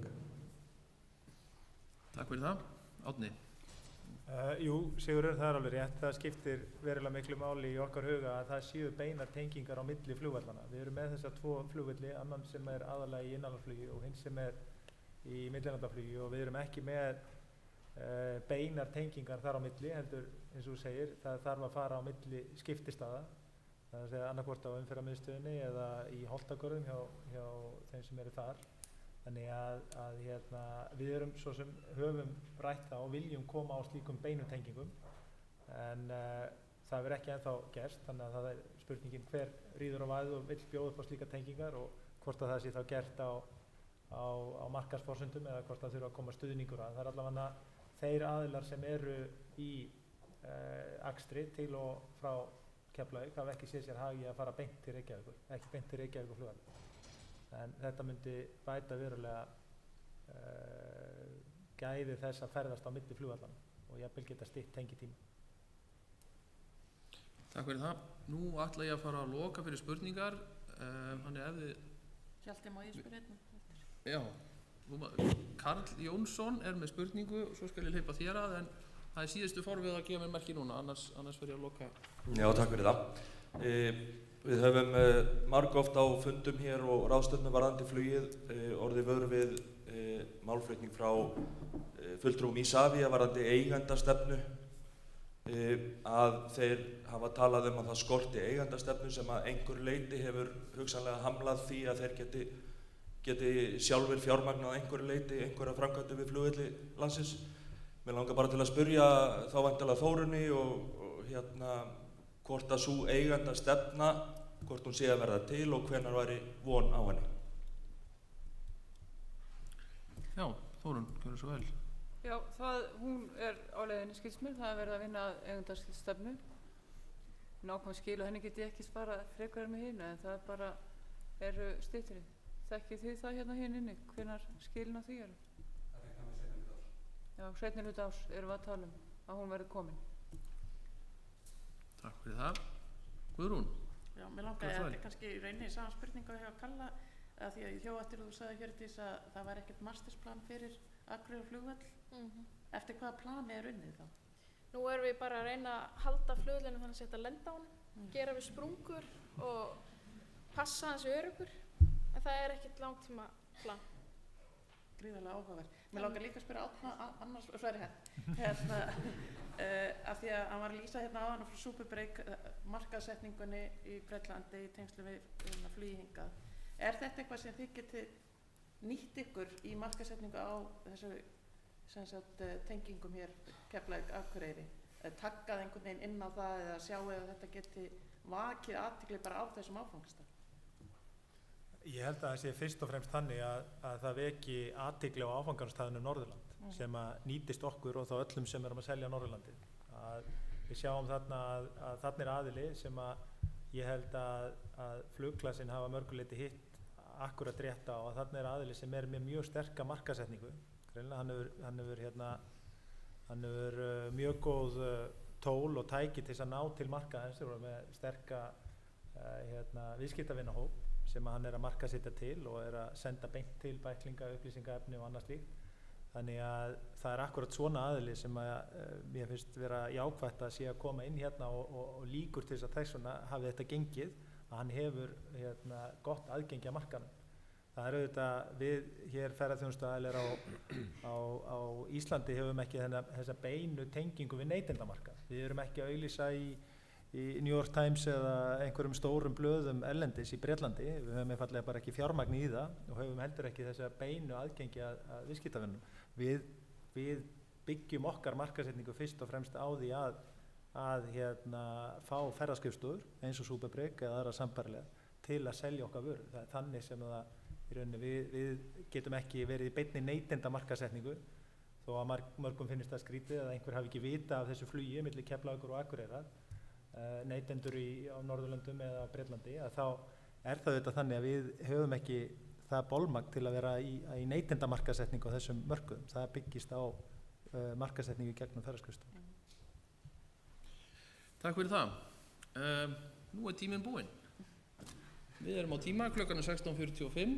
Ég þakka ykkur öllum kærlega fyrir komuna, sérstaklega þeim sem hingað mættu og með framsögu og sátu hér í pallborði.